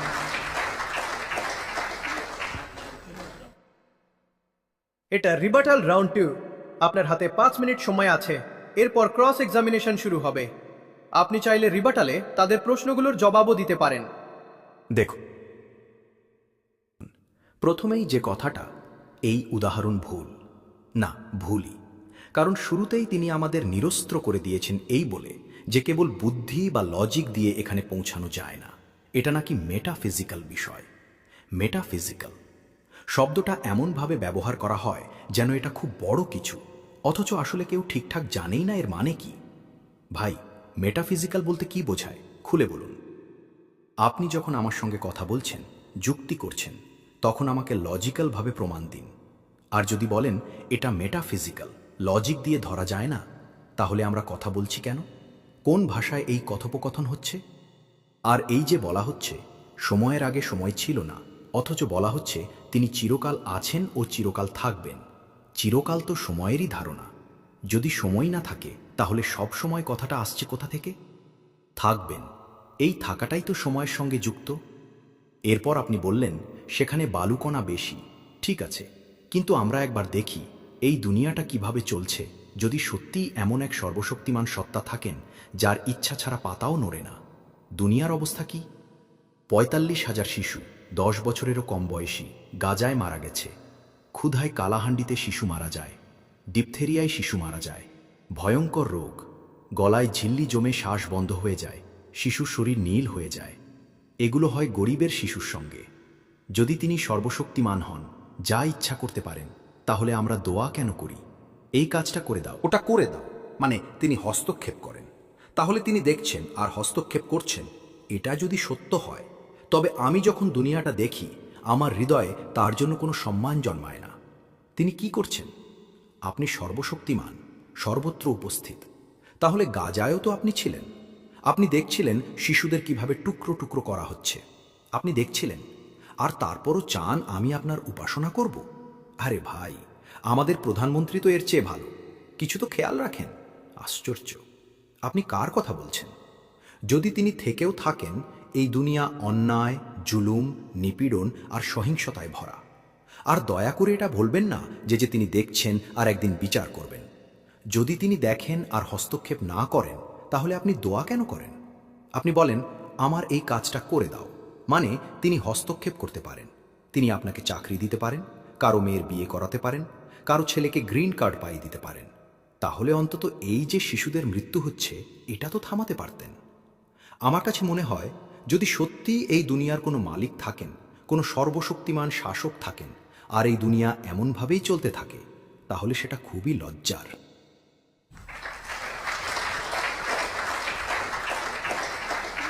দেবী ও সজ্জনবৃন্দ, এই বিতর্কের 2টি রাউন্ড এবং 2টি রিবাটাল সম্পূর্ণ হয়ে গেছে। এখন শুরু হতে যাচ্ছে সবচেয়ে গুরুত্বপূর্ণ এবং সবচেয়ে কঠিন পর্ব, ক্রস এক্সামিনেশন। এই পর্বে এই 2 বিদ্বানের যুক্তিবোধের যেমন পরীক্ষা হবে, তেমনি তাদের শালীনতা, সহনশীলতা ও বুদ্ধিবৃত্তিক সৌজন্য প্রকাশ পাবে। ভদ্রমহিলা এবং ভদ্র পুরুষগণ, 2টি রিবাটাল পর্ব ইতিমধ্যেই শেষ হয়ে গেছে। এখন শুরু হতে যাচ্ছে এই বিতর্কের সবচেয়ে গুরুত্বপূর্ণ এবং সবচেয়ে কঠিন রাউন্ড, ক্রস এক্সামিনেশন। এই পর্বে শুধু যুক্তিই নয়, এই 2 বিদ্বানের ভদ্রতা ও সংযমেরও একটি পরীক্ষা হবে। এই রাউন্ডের জন্য আমরা মোট 16 মিনিট সময় নির্ধারণ করেছি। এই ফাঁকে আপনারাও নিজেদের প্রশ্ন প্রস্তুত করে নিন। খেয়াল রাখবেন, যারা প্রশ্ন করতে চান তাদের হাত তুলতে হবে, নিজের নাম বলতে হবে এবং সর্বোচ্চ 3টি বাক্যের মধ্যে প্রশ্ন শেষ করতে হবে। অনেক সময় মানুষ প্রশ্নের জায়গায় বক্তৃতা শুরু করে দেয়, আজ সেটা এড়িয়ে চলতে হবে। মুফতি সাহেব, প্রথম প্রশ্ন আপনার। সময় আছে 16 মিনিট। আমরা দুজনই এই সময়ের মধ্যে প্রশ্ন করব। অনেক ধন্যবাদ। আপনি এইমাত্র যে কথাটা বললেন সেটা খুবই গুরুত্বপূর্ণ। আমি চাইছিলাম সেটার উপর আরও আলোচনা করতে, কিন্তু যেহেতু এখন ক্রস এক্সামিনেশনের পর্ব চলছে, তাই সরাসরি প্রশ্নে আসছি। আমার প্রথম প্রশ্ন আপনার কাছে এই, আমি এতক্ষণ ধরে যে কন্টিনজেন্সি আর্গুমেন্টের কথা বলছিলাম, সেটা আমি পুরোপুরি যুক্তির ভিত্তিতেই বলছিলাম। আপনি আমাকে এটা পরিষ্কার করে বলুন, আপনি কি ইনফিনিট রিগ্রেস অফ কজেসকে সম্ভব বলে মনে করেন, নাকি আপনি নেসেসারি বিইং এর অস্তিত্বকেই সঠিক মনে করেন? দেখুন, আমি আপনাকে শর্টভাবে বলছি, কন্টিনজেন্সি শব্দটা আমি পুরোপুরি পরিষ্কারভাবে বুঝি না। এমনকি আপনি একটু আগেও যে ইংরেজি শব্দগুলো ব্যবহার করলেন, সেগুলো আমার কাছে কিছুটা জটিল ও কঠিন লাগছে। আপনি যদি সহজ ভাষায় প্রশ্নটা করেন, তাহলে আমার জন্য উত্তর দেওয়া সহজ হবে। জি অবশ্যই। ইউনিভার্সের প্রতিটি জিনিস যদি কন্টিনেজেন্ট হয়, তার মানে হলো তার অস্তিত্ব কোনো না কোনো কিছুর ওপর নির্ভরশীল। যে জিনিস নির্ভরশীল সেটা স্বাধীন হতে পারে না, এবং তাই তার অবশ্যই কোনো না কোনো কারণ থাকতে হবে।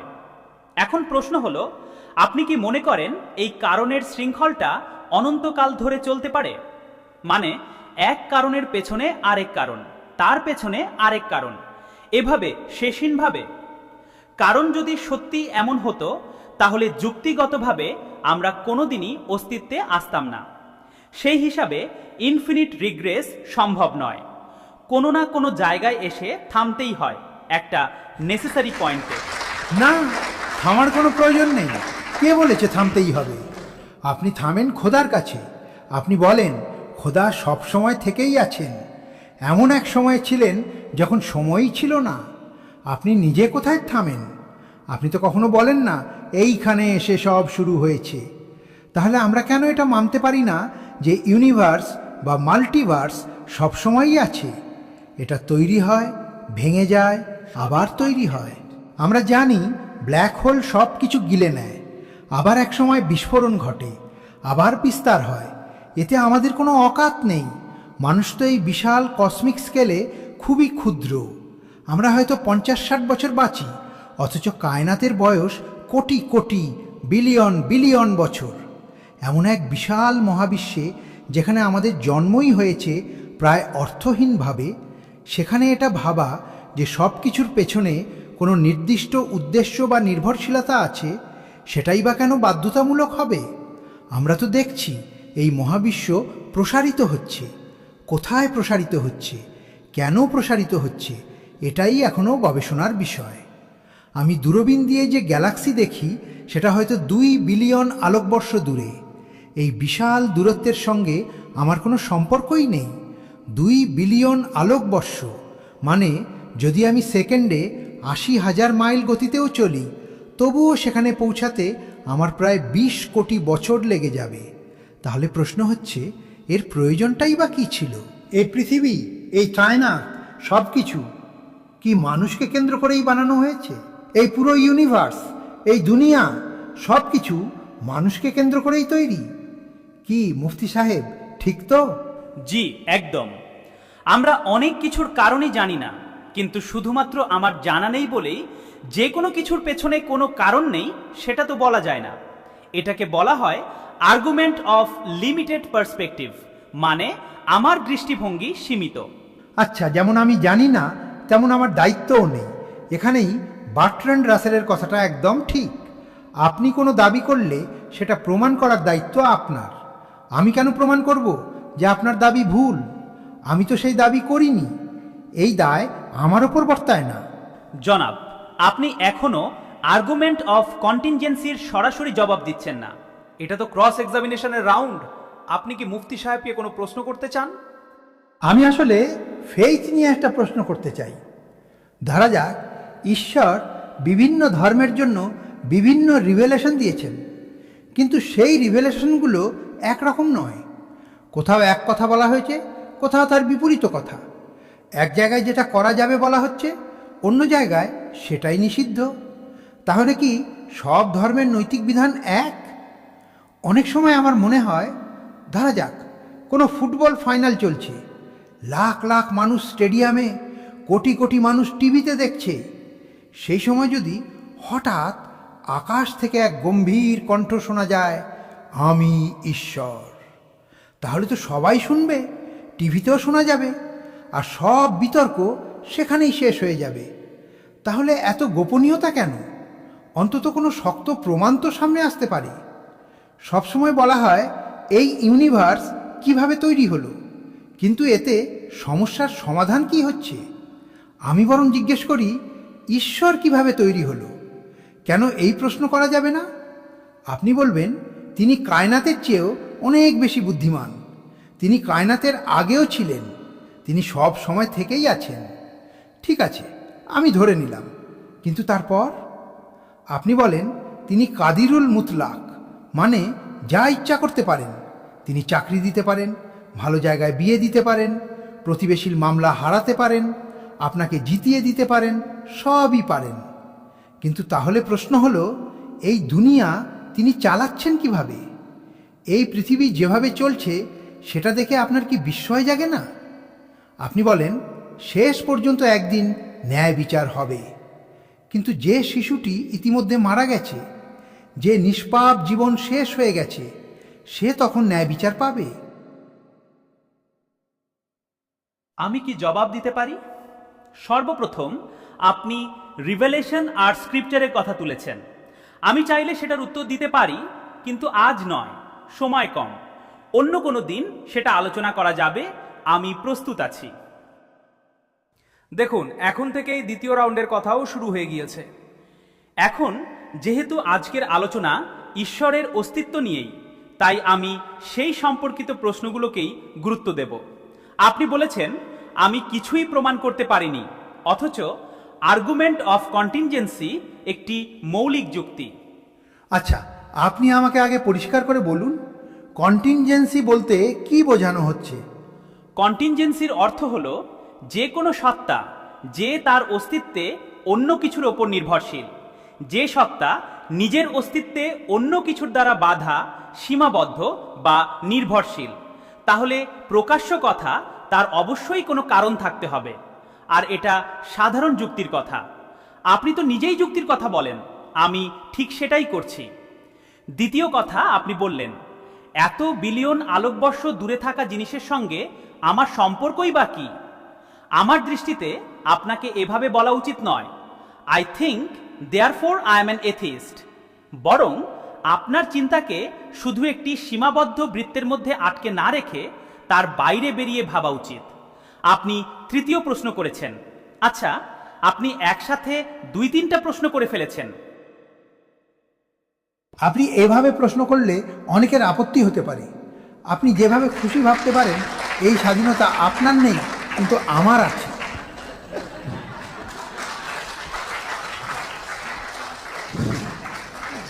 আপনি প্রবলেম অফ ইভিল নিয়ে একটি প্রশ্ন করেছেন, আর বারবার একই শব্দ ঘুরিয়ে ফিরিয়ে বলছেন ঈশ্বর সর্বশক্তিমান, অল পাওয়ারফুল। আর এটাই সবচেয়ে বড় সমস্যা। কেননা প্রথম আমাদেরকে বুঝতে হবে ঈশ্বরের ধারণাটা কি। দেখুন, প্রবলেম অফ ইভিল দুটো পদ্ধতির উপর নির্ভর করে, আর যদি এই দুটো পদ্ধতি আপনি বুঝে যান, তাহলে আপনার কাছে এটি আর সমস্যা থাকবে না। তখন আপনি বুঝতে পারবেন যে আপনার এই আর্গুমেন্ট ভেঙে যায়। পয়েন্ট নাং 1, যা আপনার সর্বপ্রথম মিথ্যা দাবি মানে ঈশ্বর সবকিছু দেখেন, সবকিছু জানেন, তবুও পৃথিবীতে জুলুম হচ্ছে। কিন্তু এখানে আপনাকে বোঝা দরকার, আমাদের দৃষ্টিভঙ্গিতে ঈশ্বর শুধুমাত্র সর্বাজ্ঞ তাই নয়, বরং তিনি সব দেখেন এবং সব শুনতে পান। তার প্রতিটি কাজের পেছনে হিকমত আছে, প্রজ্ঞা আছে। কিন্তু সেই প্রজ্ঞা আপনাকে বা আমাকে বুঝতেই হবে এমন কোনো বাধ্যবাধকতা নেই। আপনি যেভাবে নিজের বোঝার সীমার মধ্যে থেকে সিদ্ধান্ত নিচ্ছেন, সেটাই আসলে একটি লিমিটেড পার্সপেক্টিভের যুক্তি। অথচ আমরা আমাদের দৈনন্দিন জীবনে ঠিক এই নীতিটাই মেনে চলি। ধরা যাক, আমরা কোনো ডাক্তারের কাছে যাই, তিনি আমাদের একটি ওষুধ দেন। তখন কি আমরা বলি আপনার যত জ্ঞান আছে, যত প্রজ্ঞা আছে, সবটা আমাকে আগে বুঝিয়ে দিন, তারপর আমি ওষুধ খাবো? না, আমরা তা বলি না। আমরা ধরে নিই ডাক্তারের এমন জ্ঞান আছে যা আমার নেই। এটাই আমরা প্রতিদিনের জীবনে মেনে নিই। না না, ডাক্তার এবং ঈশ্বরের মধ্যে বড় পার্থক্য আছে। ডাক্তার পড়াশোনা জানার লোক হয়, তাই আমি তার কথা শুনব। দ্বিতীয়ত, না না, এটা তো কোনো উত্তর হলো না। স্যার, দয়া করে এবার যদি সব দর্শকের সাথে কথা বলতে শুরু করেন, তাহলে এই বিতর্কের কোনো মানে হয় না। না না, মানে আপনি যদি এটা বলেন যে যেহেতু আপনারা ডাক্তারকে বিশ্বাস করেন, তাই খোদাকেও বিশ্বাস করুন, এটা কি ধরনের যুক্তি? এই উদাহরণটা আপনাকে বোঝানোর জন্য দেওয়া হয়েছে। এটা অত্যন্ত বাজে যুক্তি। এতে আপনার কোনো আপত্তি নেই তো? সহজ কথা হলো, আমি যদি এটা বিশ্বাস করে নিই যে এক সর্বশক্তিমান ঈশ্বর, এটা তার হিকমত। এই যে বাচ্চারা মারা যাচ্ছে, এটা তার কৌশল। আমার এমন কৌশল চাই না। তার মাসলিহাত নয়, এটাই তো বুঝতে হবে। মাসলিহাত মানে? মাসলিহাত মানে হলো এক্সপেডিয়েন্সি বা কার্যসিদ্ধির কৌশল। আপনি এখনো আমার পুরো কথা শোনেননি। আমি বলেছি, আপনি বলেছি, আপনার পুরো যুক্তিটাই দুটো ভুল ধারণার, ফলস অ্যাজাম্পশনস ওপর দাঁড়িয়ে আছে। একটা ভুল ধারণার কথা আমি বলেছি। দ্বিতীয় ভুল ধারণাটা হলো যে এই পৃথিবীতে মন্দ বা ইভিল থাকার কোনো ভালো কারণ নেই, অথচ আমাদের কাছে কিছু কারণ উপস্থিত আছে। আমাদের কাছে কিছু কারণ আছে। যদি এই পৃথিবীতে মন্দ না থাকে, তাহলে আপনি ভালোকে সংজ্ঞায়িত করবেন কিভাবে? যদি জুলুম না থাকে, তাহলে আপনি ন্যায় বিচার বা ইনসাফ বুঝবেন কিভাবে? যদি অন্ধকার না থাকে তাহলে রাতকে চিনবেন কিভাবে? বাহ বাহ বাহ, এই কথাটা আমার ভীষণ ভালো লেগেছে। মানে যতক্ষণ রেপ না হচ্ছে ততক্ষণ মেয়েদের সম্মান বোঝা যাবে না, যতক্ষণ বাচ্চাদেরকে হত্যা না করা হবে ততক্ষণ বাচ্চাদের সরলতা বোঝা যাবে না। বাহ মুফতি সাহেব, কি অসাধারণ যুক্তি উপস্থাপন করছেন আপনি। আপনি আমার পুরো কথাই শোনেননি। এটি আমি আপনাকে একটি উদাহরণ দিয়েছি। দ্বিতীয় কথা হলো, এই দুনিয়ায় আমরা পরীক্ষা দেওয়ার জন্য এসেছি। আমাদের জীবন একটি টেস্ট, আর প্রত্যেক মানুষের পরীক্ষা আলাদা আলাদা রকমের। এই দুনিয়ায় যদি ইভিল থাকে তাহলে সেই ইভিল আমাদের ভেতরের মানবিক গুণাবলী এসব বিকশিত হওয়ার একটি মাধ্যম। বিভিন্ন ক্ষেত্রে মানুষ এগিয়ে যায়, উন্নতি করে নিজের চরিত্র গড়ে তোলে। এখন বলুন তো, যদি এই দুনিয়ায় ইভিল না থাকতো তাহলে পরীক্ষার মানে কি থাকতো? যদি আমি কোনো ছাত্রকে পরীক্ষায় শুধু সঠিক উত্তরগুলো লিখে দিই আর বলি তোমার পরীক্ষা শেষ, তাহলে কি সেটার কোনো অর্থ থাকে? না, সেটি অর্থহীন হয়ে যায়। যেহেতু আমরা পরীক্ষার জন্য এসেছি, তাই ভালো আর মন্দ দুটোই থাকতে হবে। আচ্ছা, যদি ভালো ও মন্দ দুটোই থাকে তাহলে এই মন্দও কি ঈশ্বরের সৃষ্টি? হ্যাঁ, এটাও ঈশ্বরেরই সৃষ্টি। ও আচ্ছা, তার মানে হলো এই দুনিয়ায় সংখ্যাগরিষ্ঠ মানুষই মন্দ। তাহলে কি ঈশ্বর আসলে মন্দের পক্ষেই দাঁড়িয়ে আছেন? আপনি কি বলছেন ভাই? যে কেউ যদি ন্যায়পরায়ণ হয়, সে নিজের ঘরেই হোক বা যে কোনো সংগঠন চালাক না কেন, কখনোই ইচ্ছাকৃতভাবে সেখানে মন্দকে বসিয়ে রাখবে না, শুধু এই প্রমাণ করার জন্য যে বাকিরা ভালো। এই যুক্তিটাই তো ভুল। আমার কথা যে শেষ করতে যতক্ষণ দিন। না মন্দ থাকবে ততক্ষণ ভালো মানুষ ভালো বলে প্রমাণিত হবে না। স্রষ্টা মন্দকে সৃষ্টি করেছেন পরীক্ষার জন্য, কিন্তু তিনি নিজে মন্দ নন। আচ্ছা, আমার কথা শেষ করতে দিন। স্রষ্টা মন্দকে সৃষ্টি করেছেন পরীক্ষার উদ্দেশ্যে। মন্দ সে হবে যে নিজে সেটাকে বেছে নেবে। যেমন ছুরি বানানো নিজেই অপরাধ নয়, ছুরির ভুল ব্যবহার করাই অপরাধ।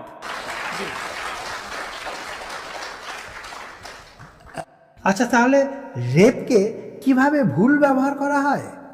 এখন আপনি প্রশ্ন করছেন রেপ কিভাবে ফ্রি উইলের অপব্যবহার হয়। তাহলে শুনুন, এই দুনিয়ায় যে মন্দ আছে তার অনেক পথ আছে। তার একটি পথ হলো মানুষের নিজের ফ্রি উইল। যদি কোনো ধর্ষক ধর্ষণ করে তাহলে সেটা ঈশ্বরের দোষ নয়, সে নিজের ফ্রি উইলের অপব্যবহার করছে। তার শাস্তি হওয়া উচিত, আর সেই শাস্তির ব্যবস্থাই হলো জাহান্নাম। আচ্ছা, এখানে ফ্রি উইলের বিষয়টাও অনেকটা জটিল।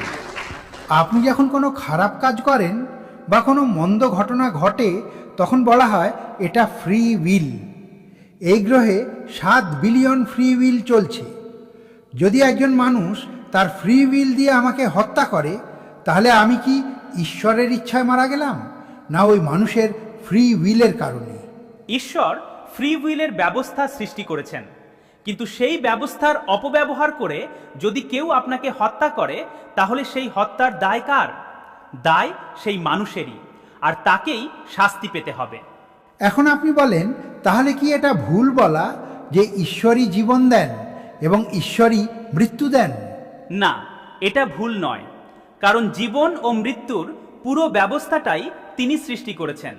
আইয়ে, আপনি নিজেই একটু আগে বললেন একজন মানুষ ফ্রি উইল ব্যবহার করে কাউকে মেরে ফেলেছে। ফ্রি উইল তাকে দেওয়া হয়েছিল, কিন্তু সে সেটার ভুল ব্যবহার করে। তাহলে এই গ্রহে 7 বিলিয়ন ফ্রি উইল চলছে, আর আপনি চান আমি শুধু ঈশ্বরের কথাই ভাবি। এই 7 বিলিয়ন ফ্রি উইলের হিসাব কি আমাকে রাখতে হবে না?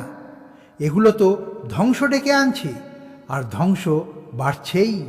তাহলে তাই আমি আপনাকে সহজ একটা প্রশ্ন করছি। ধরুন ঈশ্বর নেই, তাহলে আপনি মন্দকে কিভাবে নির্ধারণ করবেন? মানে ঈশ্বর ছাড়া আপনি অবজেক্টিভ ভাবে মন্দকে কিভাবে সংজ্ঞায়িত করবেন? দেখুন, দুনিয়ায় 2 ধরনের প্রাণী আছে। একা থাকে যারা, আর দলবদ্ধভাবে থাকে যারা।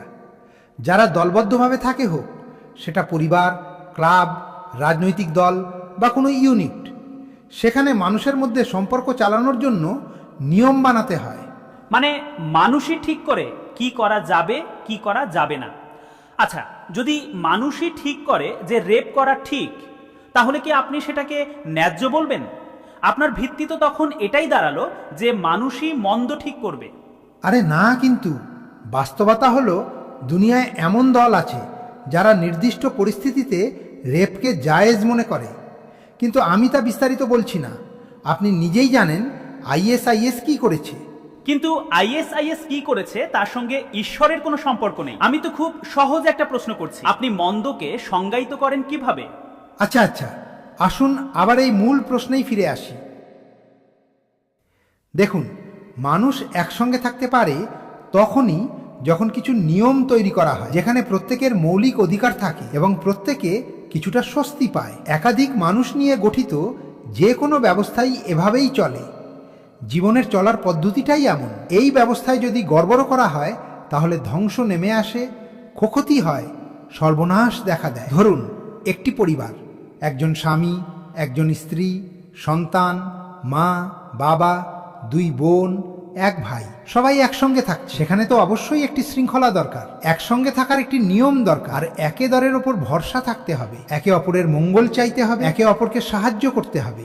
এইভাবেই একটি পরিবার বা সমাজ টিকে থাকে। স্যার, এখন আপনার কথাটা আমি বুঝেছি। আপনি বলতে চাইছেন মানুষই ঠিক করবে কি ঠিক আর কি ভুল। হ্যাঁ, একদম। কিন্তু যদি সংখ্যাগরিষ্ঠ এমন কিছু ঠিক করে, যেমন নাৎসি জার্মানিতে হয়েছিল, যেখানে গণহত্যাকে সঠিক বলা হয়েছিল, তাহলে কি সেটাকে আপনি ন্যায্য বলবেন? আচ্ছা, সেই সময় পৃথিবীতে কতজন মানুষ সেটাকে সঠিক মনে করত? ও আচ্ছা, তাহলে সমাজের নয়, পুরো পৃথিবীর সংখ্যাগরিষ্ঠই যদি কোনো কিছুকে সত্য বলে মেনে নেয়, যেমন ঈশ্বরের অস্তিত্ব, তাহলে আপনি কেন সেটাকে মানবেন না? ধন্যবাদ। এই পর্যায়ে ক্রস কোয়েশ্চেনের রাউন্ড শেষ হচ্ছে। ভালো হয়েছে যে এই অংশটাকে এইভাবে ভাগ করা হয়েছে, যাতে উত্তেজনা একটু প্রশমিত হয়। এখন আপনার হাতে 5 মিনিট সময় আছে। এটা ক্লোজিং আর্গুমেন্টের সময়। এরপর জাবেদ সাহেবের ক্লোজিং আর্গুমেন্টের পর আমরা দর্শকদের প্রশ্ন নেব। আমাদের আজকের আলোচনার বিষয় ছিল ডাজ গড এক্সিস্ট। আমি এ বিষয়ে অনেক একাডেমিক প্রস্তুতি নিয়ে এসেছিলাম।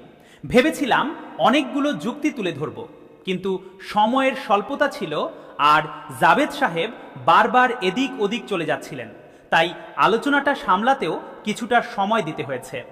ঈশ্বরের অস্তিত্ব নিয়ে আমি আজ একটি মাত্র যুক্তি দিতে পেরেছি, অথচ যুক্তি অনেক আছে এবং সেগুলো নির্দিষ্ট ও দৃঢ় যুক্তি। কিন্তু আমার সেই যুক্তিটিকে কোনো রাউন্ডেই গ্রহণ করা হয়নি, এমনকি একবারও তা খণ্ডন করা হয়নি, এক রাউন্ডেও না। কোনো যুক্তির কথা বলছেন? Argument of contingency, sir. আরে, আমি আপনাকে কতবার বলেছি কন্টিনজেন্সির মানে আমি জানি না। আর কত সহজ করে বোঝাবো আপনাকে, আমি তো বুঝতে পারছি না। আর্গুমেন্ট অফ কন্টিনজেন্সি বাংলাতে বলতে পারবেন? দ্বিতীয় বিষয় হলো আপনি এটির জবাব দেননি। আরেকটি বিষয় হলো ঈশ্বর নেই এই দাবির পক্ষে কোনো নির্দিষ্ট ও চূড়ান্ত যুক্তি আপনি দেননি। আপনি শুধু ধর্ম নিয়ে কথা বলেছেন, অথচ আজকের আলোচনার বিষয় ধর্ম ছিল না, বিষয় ছিল ঈশ্বরের অস্তিত্ব। আপনি ধর্ম থেকে শুরু করে আইএস পর্যন্ত চলে গেছেন, কিন্তু এর সঙ্গে আমাদের কি সম্পর্ক? আমরা তো এসবের নিন্দা করি, আর তার সাথে ঈশ্বরের কি সম্পর্ক আছে? কেউ যদি হত্যা করে, কেউ যদি ধর্ষণ করে, তার শাস্তি হওয়া উচিত, কিন্তু আপনার কাছে নৈতিকতার কোনো শক্ত যুক্তিসঙ্গত ভিত্তি নেই। আপনি বলছেন সমাজের সংখ্যাগরিষ্ঠই ঠিক করবে কোনটা ঠিক। আমি প্রশ্ন করেছি, তাহলে হিটলারকে কি ঠিক বলা হবে? আপনি বলছেন না না, সমাজ নয়, পুরো পৃথিবীর সংখ্যাগরিষ্ঠ ঠিক করবে। কিন্তু পৃথিবীর সংখ্যাগরিষ্ঠ তো ঈশ্বরের অস্তিত্ব মানে। তখন আপনি বলছেন ওরা ধর্মীয় মানুষ। তার মানে দাঁড়ালো আপনার কাছে অবজেক্টিভ নৈতিকতার কোনো শক্ত ভিত্তি নেই, অথচ অবজেক্টিভ নৈতিকতার যদি কোনো ভিত্তি থাকে তবে তা একমাত্র ঈশ্বরই। ঈশ্বরই ঈশ্বরই। ধন্যবাদ। জাভেদ স্যার, আপনার হাতে এখন 5 মিনিট সময় আছে। ধর্মের ইতিহাস দেখুন। দেখুন, অনেক কথা আছে। গড বা ঈশ্বরের সংজ্ঞা পৃথিবীর যে কোনো ধর্মেই হলো, তিনি সর্বশক্তিমান, তিনি সর্বব্যাপী, তিনি ন্যায়পরায়ণ, তিনি দয়ালু, তিনি আপনাকে ভালোবাসেন ইত্যাদি। আমি যখন পৃথিবী দেখি তখন এখানে এমন কোনো পরম শক্তি আমার চোখে পড়ে না যে মানুষের মঙ্গলের জন্য কিছু করছে, দুর্বলকে রক্ষা করছে, সাহায্য করছে বা অত্যাচারীকে পিছু হটতে বাধ্য করছে। আমি এমনটা দেখিনি, ইতিহাসেও দেখিনি। এক, তো যদি তিনি থাকেন আর এই তামাশা দেখতে থাকেন, তাহলে তার থাকা বা না থাকা সমান। দ্বিতীয়ত, যখন আপনারা বলেন যে এই মহাবিশ্ব যার একটা আকস্মিকতা বা নির্ভরতা আছে, দেখুন আমি ওই শব্দটাই ব্যবহার করলাম, তো এটা কিভাবে হতে পারে ভাই? আর আপনারা সঙ্গে সঙ্গে হার মেনে নেন এই ভেবে যে পরিষ্কারভাবেই এর সৃষ্টিকর্তা তো এর চেয়ে 10,000 গুণ বেশি জটিল হবেন। তার অস্তিত্ব নিয়ে আপনাদের কোনো আপত্তি নেই। তিনি সময়ের ঊর্ধ্বে, তিনি আগে থেকেই ছিলেন, সময় তো অনেক পরে এসেছে। এসব কিছুই আপনারা মানতে রাজি, যার কোনো প্রমাণ আপনাদের কাছে নেই, আপনাদের কাছে কোনো যুক্তি নেই। ঈশ্বরের ওপর বিশ্বাস বারবার ভুল প্রমাণিত হয়েছে। অ্যারিস্টটলের সময়েও মানুষ ঠিক একই দৃঢ় বিশ্বাস নিয়ে ঈশ্বরে বিশ্বাস করত, যে বিশ্বাস আজ আর টিকে নেই। আর এই বিশ্বাসও টিকবে না, লিখে রাখুন। এর লক্ষণ ইতিমধ্যেই দুনিয়ায় দেখা যেতে শুরু করেছে। এই ধরনের বিতর্ক কি আজ থেকে 100 বছর আগে সম্ভব ছিল? না, সেখান পর্যন্ত আমরা এসে পৌঁছেছি। এই সব বিষয় মিলিয়ে আসলে এটি একটি সম্পূর্ণ প্যাকেজ। এমন কোনো মানুষ নেই যে শুধু ঈশ্বরকে মানে, তার সঙ্গে অনেক কিছু যুক্ত হয়ে আসে, নানা ধরনের আনুষঙ্গিক বিশ্বাস ও ধারণা। আপনি যদি বিশ্বাস করা বন্ধ করেন, তাহলে আপনার প্রায় 10% সম্ভাবনা থাকবে আপনি সঠিক, আর 90% সম্ভাবনা থাকবে আপনি ভুল। কিন্তু আপনি যদি না মানার অবস্থান নেন, তাহলে সম্ভাবনা দাঁড়ায় 50-50, অর্থাৎ এখানে আপনি প্রায় 40% লাভে থাকেন। তাই আমার পরামর্শ, নাস্তিক হয়ে যান। ঈশ্বরের ধারণা একটি পুরনো জীর্ণ ধারণা, এটি ধীরে ধীরে শেষ হয়ে যাচ্ছে। হয়তো আমার জীবদশায় নয়, কিন্তু একদিন এটা হবেই। যেসব মেটাফিজিক্যাল শব্দকে আজ এত সম্মানজনকভাবে ব্যবহার করা হচ্ছে, এসব তৈরি করেছিলেন এমন মানুষরা যারা না ফিজিক্স জানত, না প্রকৃত অর্থে মেটাফিজিক্স বুঝত। ধন্যবাদ আপনাদের দুজনকে। এখন এই আলোচনার শেষ পর্ব শুরু হচ্ছে মুফতি সামাইল নদভী এবং জাভেদ আখতার সাহেবের মধ্যে। আপনারা হাত তুলবেন, আমি এখান থেকে বাছাই করব। দর্শকদের জন্য একটি মাইক থাকবে, এই পাশে একটি, ও পাশেও একটি। প্রথম প্রশ্নটি করবেন মারিয়া শাকিল। নাদভী সাহেব, আমি ঈশ্বরে বিশ্বাস করি, সেই অবস্থান থেকেই আমি কথা শুরু করছি। কিন্তু জাভেদ সাহেব যে কিছু প্রশ্ন তুলেছেন তার উত্তর আপনার দেওয়া উচিত। প্রথম প্রশ্ন, গাজায় বছরের পর বছর ছোট ছোট শিশু মারা যাচ্ছে। যদি ঈশ্বর দয়ালু হন আর আমরা মানি যে আল্লাহ তাআলা সর্বশক্তিমান, তাহলে সেই শিশুরা কেন মারা যাচ্ছে? দ্বিতীয় প্রশ্ন, আপনি যে কন্টিনেন্সির কথা বলেন, তাহলে সব মুসলিম দেশ একসঙ্গে হয়েও কেন গাজার শিশুদের বাঁচাতে পারছে না? যদি আল্লাহ সব কিছুর ওপর ক্ষমতা রাখেন, তাহলে তারা কেন এই শিশুদের রক্ষা করতে পারছে না? ধন্যবাদ, আপনি খুব ভালো করেছেন এই বিষয়টি তুলেছেন। আমি এটাকে আরেকটু পরিষ্কার করে বোঝানোর চেষ্টা করছি। গাজার শিশুরা মারা যাচ্ছে। দেখুন, এখানে মূলত দুই ধরনের বিশ্ব দৃষ্টি আছে, একটি নাস্তিক দৃষ্টিভঙ্গি আর একটি ঈশ্বর বিশ্বাসী দৃষ্টিভঙ্গি। শিশু মারা যাচ্ছে, এই বাস্তবতা দুই দৃষ্টিভঙ্গিতেই একই, কিন্তু পার্থক্য হলো ব্যাখ্যায়। নাস্তিক দৃষ্টিভঙ্গি বলে এই মৃত্যু অর্থহীন, এর কোনো প্রতিদান নেই, কারণ তাদের কাছে পরকাল, আল্লাহ বা ঈশ্বরের কোনো ধারণা নেই। কিন্তু আমাদের দৃষ্টিভঙ্গি বলে এটা শেষ নয়, এর প্রতিদান আছে। আপনি জিজ্ঞেস করেছেন ঈশ্বর দয়ালু হলে কেন তিনি থামান না। এখানে একটি বড় ভুল বোঝাবুঝি আছে। মানুষ সাধারণত ঈশ্বরকে শুধু দয়ালু ও সর্বশক্তিমান হিসেবেই দেখে, অথচ ঈশ্বরের গুণ শুধু এই দুইটিতে সীমাবদ্ধ নয়, তার আরও অনেক গুণ আছে। তিনি আল হাইম অর্থাৎ প্রজ্ঞাময়। তাই এই দুনিয়ায় যদি কেউ কষ্ট পায় এবং ঈশ্বর সেটি সঙ্গে সঙ্গে থামিয়ে না দেন, তার মানে এই নয় যে তিনি জানেন না বা সক্ষম নন। এর কারণ হলো মানুষকে ফ্রি উইল দেওয়া হয়েছে। ঠিক একইভাবে ধরুন একজন ডাক্তার একটি ছোট শিশুকে ইনজেকশন দিচ্ছেন, শিশুটি কষ্ট পাচ্ছে।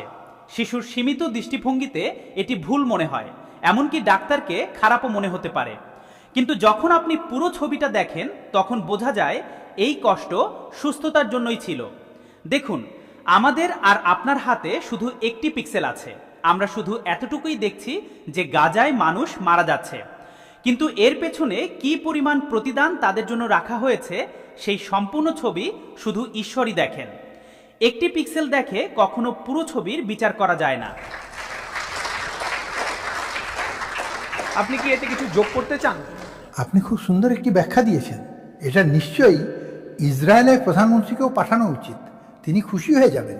আপনি জাস্টিফিকেশন দিয়ে দিন, যদি ঈশ্বর না থাকে তাহলে শিশুরা কেন মারা যাচ্ছে? তিনি এই প্রশ্ন জিজ্ঞেস করছেন, যদি আপনি ঈশ্বরের অস্তিত্ব না মানেন তাহলে এই শিশুদের মৃত্যুকে আপনি কিভাবে ব্যাখ্যা করবেন? এই দুনিয়ায় শক্তিশালী লোকেরা যখন অন্যায় করে, আপনার দৃষ্টিভঙ্গিতে তাহলে প্রকৃতি নিয়ম অন্যায়। কিন্তু ভাই, আপনি প্রকৃতির কথা বলছেন কেন? আমি তো মানুষের কথা বলছি। আমি যখন মানুষের কথা বলছি তখন আপনি প্রকৃতির কথা টেনে আনছেন। যদি আমাকে কথা বলতেই না দেন তাহলে আলোচনা হবে কিভাবে? মূল কথা হলো, মানব সমাজ একসঙ্গে থাকতে পারে শুধু তখনই যখন মানুষ একে অপরকে ভালোবাসে, সম্মান করে। এর বাইরে কোনোভাবেই সম্ভব নয়। মানুষ একা থাকতে পারে না। সেখানে কিছু মানুষ আছে যারা ফাউল করে। ইতিহাসে সব সময়ই কিছু মানুষ থাকে যারা নিয়ম ভাঙে। আজও তাই হচ্ছে। যা হচ্ছে তা খুবই খারাপ, খুবই জুলুম, খুবই বর্বরতা। কিন্তু আপনি যদি বলেন এই শিশুদের কষ্টের বদলে পরে কোনো কম্পেনসেশন দেওয়া হবে বা এটাকে ইঞ্জেকশনের সঙ্গে তুলনা করেন, তাহলে প্রশ্ন উঠে যায়, ইঞ্জেকশন তো স্বাস্থ্যের জন্য দেওয়া হয়। আপনি কি বলতে চাইছেন এই শিশুদের ছিন্ন ভিন্ন হয়ে যাওয়া, বোমায় উড়ে যাওয়া, এটাই ইঞ্জেকশন? এটাই টেস্ট। আর সেই টেস্টে তারা এমন প্রতিদান পাবে যা আমাদের কল্পনার বাইরে। আপনি কি 3 বছরের একটি শিশুকে বিস্ফোরণে উড়িয়ে দিয়ে তার পরীক্ষা নিচ্ছেন? বা না, এটা ঈশ্বর করছে না, এটা ইসরায়েল করছে। এর পরের প্রশ্ন নিচ্ছি প্রফেসর পুরুষোত্তম আগারওয়ালের সঙ্গে। মুফতি সাহেব, আপনার কাছে একটা নিবেদন আছে। অন্তত একটা রিলিজিয়াস এবং ফিলোসফিক্যাল ট্রেডিশন আছে যা ব্রহ্মাণ্ডকে অর্থাৎ ইউনিভার্সকে চূড়ান্ত বলে মনে করে। সর্বম খলু ইদম ব্রহ্ম, এটা ছান্দোগ্য উপনিষদ, এবং এটি অস্তিত্ব বা নেসেসিটিকে সম্পূর্ণ বাতিল করে দেয়। আপনার শব্দে একজন ক্রিয়েটরের নেসেসিটিকে। ক্রিয়েশন নিজেই ক্রিয়েটর। 1 minute please. দ্বিতীয় যে প্রশ্নটা আপনি এখন যেটা বারবার বলছেন যে ঈশ্বর ওয়াইজ, সর্বজ্ঞানী, তো যদি উইজডম বা জ্ঞানের মধ্যে পৃথিবী জোড়া পাপ এবং অত্যাচারকে সহ্য করা অন্তর্ভুক্ত থাকে, তাহলে এর মানে এটা হলো যে যদি আমি ফ্রি উইল দিয়ে ওটার বিরোধিতা করি, তাহলে ঈশ্বরের উইজডম এবং আমার ফ্রি উইলের মধ্যে কন্ট্রাডিকশন আছে। কারণ যখন আমি গাজায় যা কিছু ঘটছে তার বিরোধিতা করছি, তখন আমি গডের উইল বা গডের উইজডমের বিরোধিতা করছি। কারণ গডের উইজডমে, 1 মিনিট, গডের উইজডম হলো যে গাজায় যা কিছু হচ্ছে তা হচ্ছে, আমি তার বিরোধিতা করছি, তো আমি গডের উইজডমের বিরুদ্ধে যাচ্ছি। না না, আপনি দুটো অলরেডি বলে দিয়েছেন। 1 মিনিট স্যার, প্লিজ, একটা বাক্য। স্যার, আপনি আরও প্রশ্ন করে নিন, কিন্তু আমাকে দুটো উত্তর দিতে দিন। প্রথমে আপনি এটা বললেন, শুনুন, আমার কথা শুনুন। আমাকে শেষ করতে দিন প্লিজ। 1 second guys, 1 second. দেখুন, এমনটা হলো যে এই সব খুব নিজেদের মধ্যে আলোচনার পর এটা ঠিক হয়েছিল যে কিছু নিয়ম বানিয়ে নেওয়া যাক যাতে একটা টাইম বাউন্ড কথাবার্তা চলে। আর ভাই, আপনি খুব জরুরি কাজ করছেন, কিন্তু ক্যামেরার ফ্রেমে এসে ওই কাজটা গন্ডগোল করে দিচ্ছেন। ঠিক আছে গুরু, এখন আমি রাগ কোথায় মেটাবো? সরি, না, কোনো রাগ নেই। জি, তো প্রফেসর প্রশ্ন জিজ্ঞেস করেছেন, আপনি ওনার উত্তর দিন। আরেকটু আপনারা সবাই লক্ষ্য রাখুন, প্রশ্ন সংক্ষিপ্ত রাখুন। জি। আপনি দুটো প্রশ্ন করেছেন। সবার প্রথমে এটা বললেন যে আমাদের কাছে এই কনসেপ্ট আছে যে এই ইউনিভার্স নিজেই নেসেসারি বিইং, ক্রিয়েশন নিজেই ক্রিয়েটার। এটা কতটা ইর্যাশনাল যে আমি অস্তিত্বে আসব পরে, কিন্তু এখনও অস্তিত্বে আছিও, অর্থাৎ একই সময়ে অস্তিত্বেও আছি আবার নেইও। This is not true. দ্বিতীয় জিনিস, আপনি বললেন যে যদি ইসরায়েলের অস্তিত্ব নেই, অকুপাইড প্যালেস্টাইনে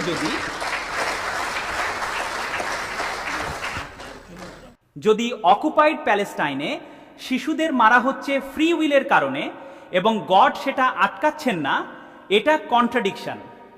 এটা বলুন যে একটা পরীক্ষায় একটা বাচ্চা ভুল উত্তর লিখছে, শুনুন, এক্সামিনার চাইলে তো আটকাতে পারেন, কেন আটকাচ্ছেন না?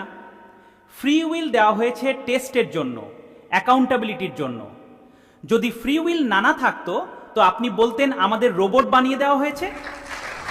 আমি আমার পজিশন ভুলভাবে তুলে ধরছি না।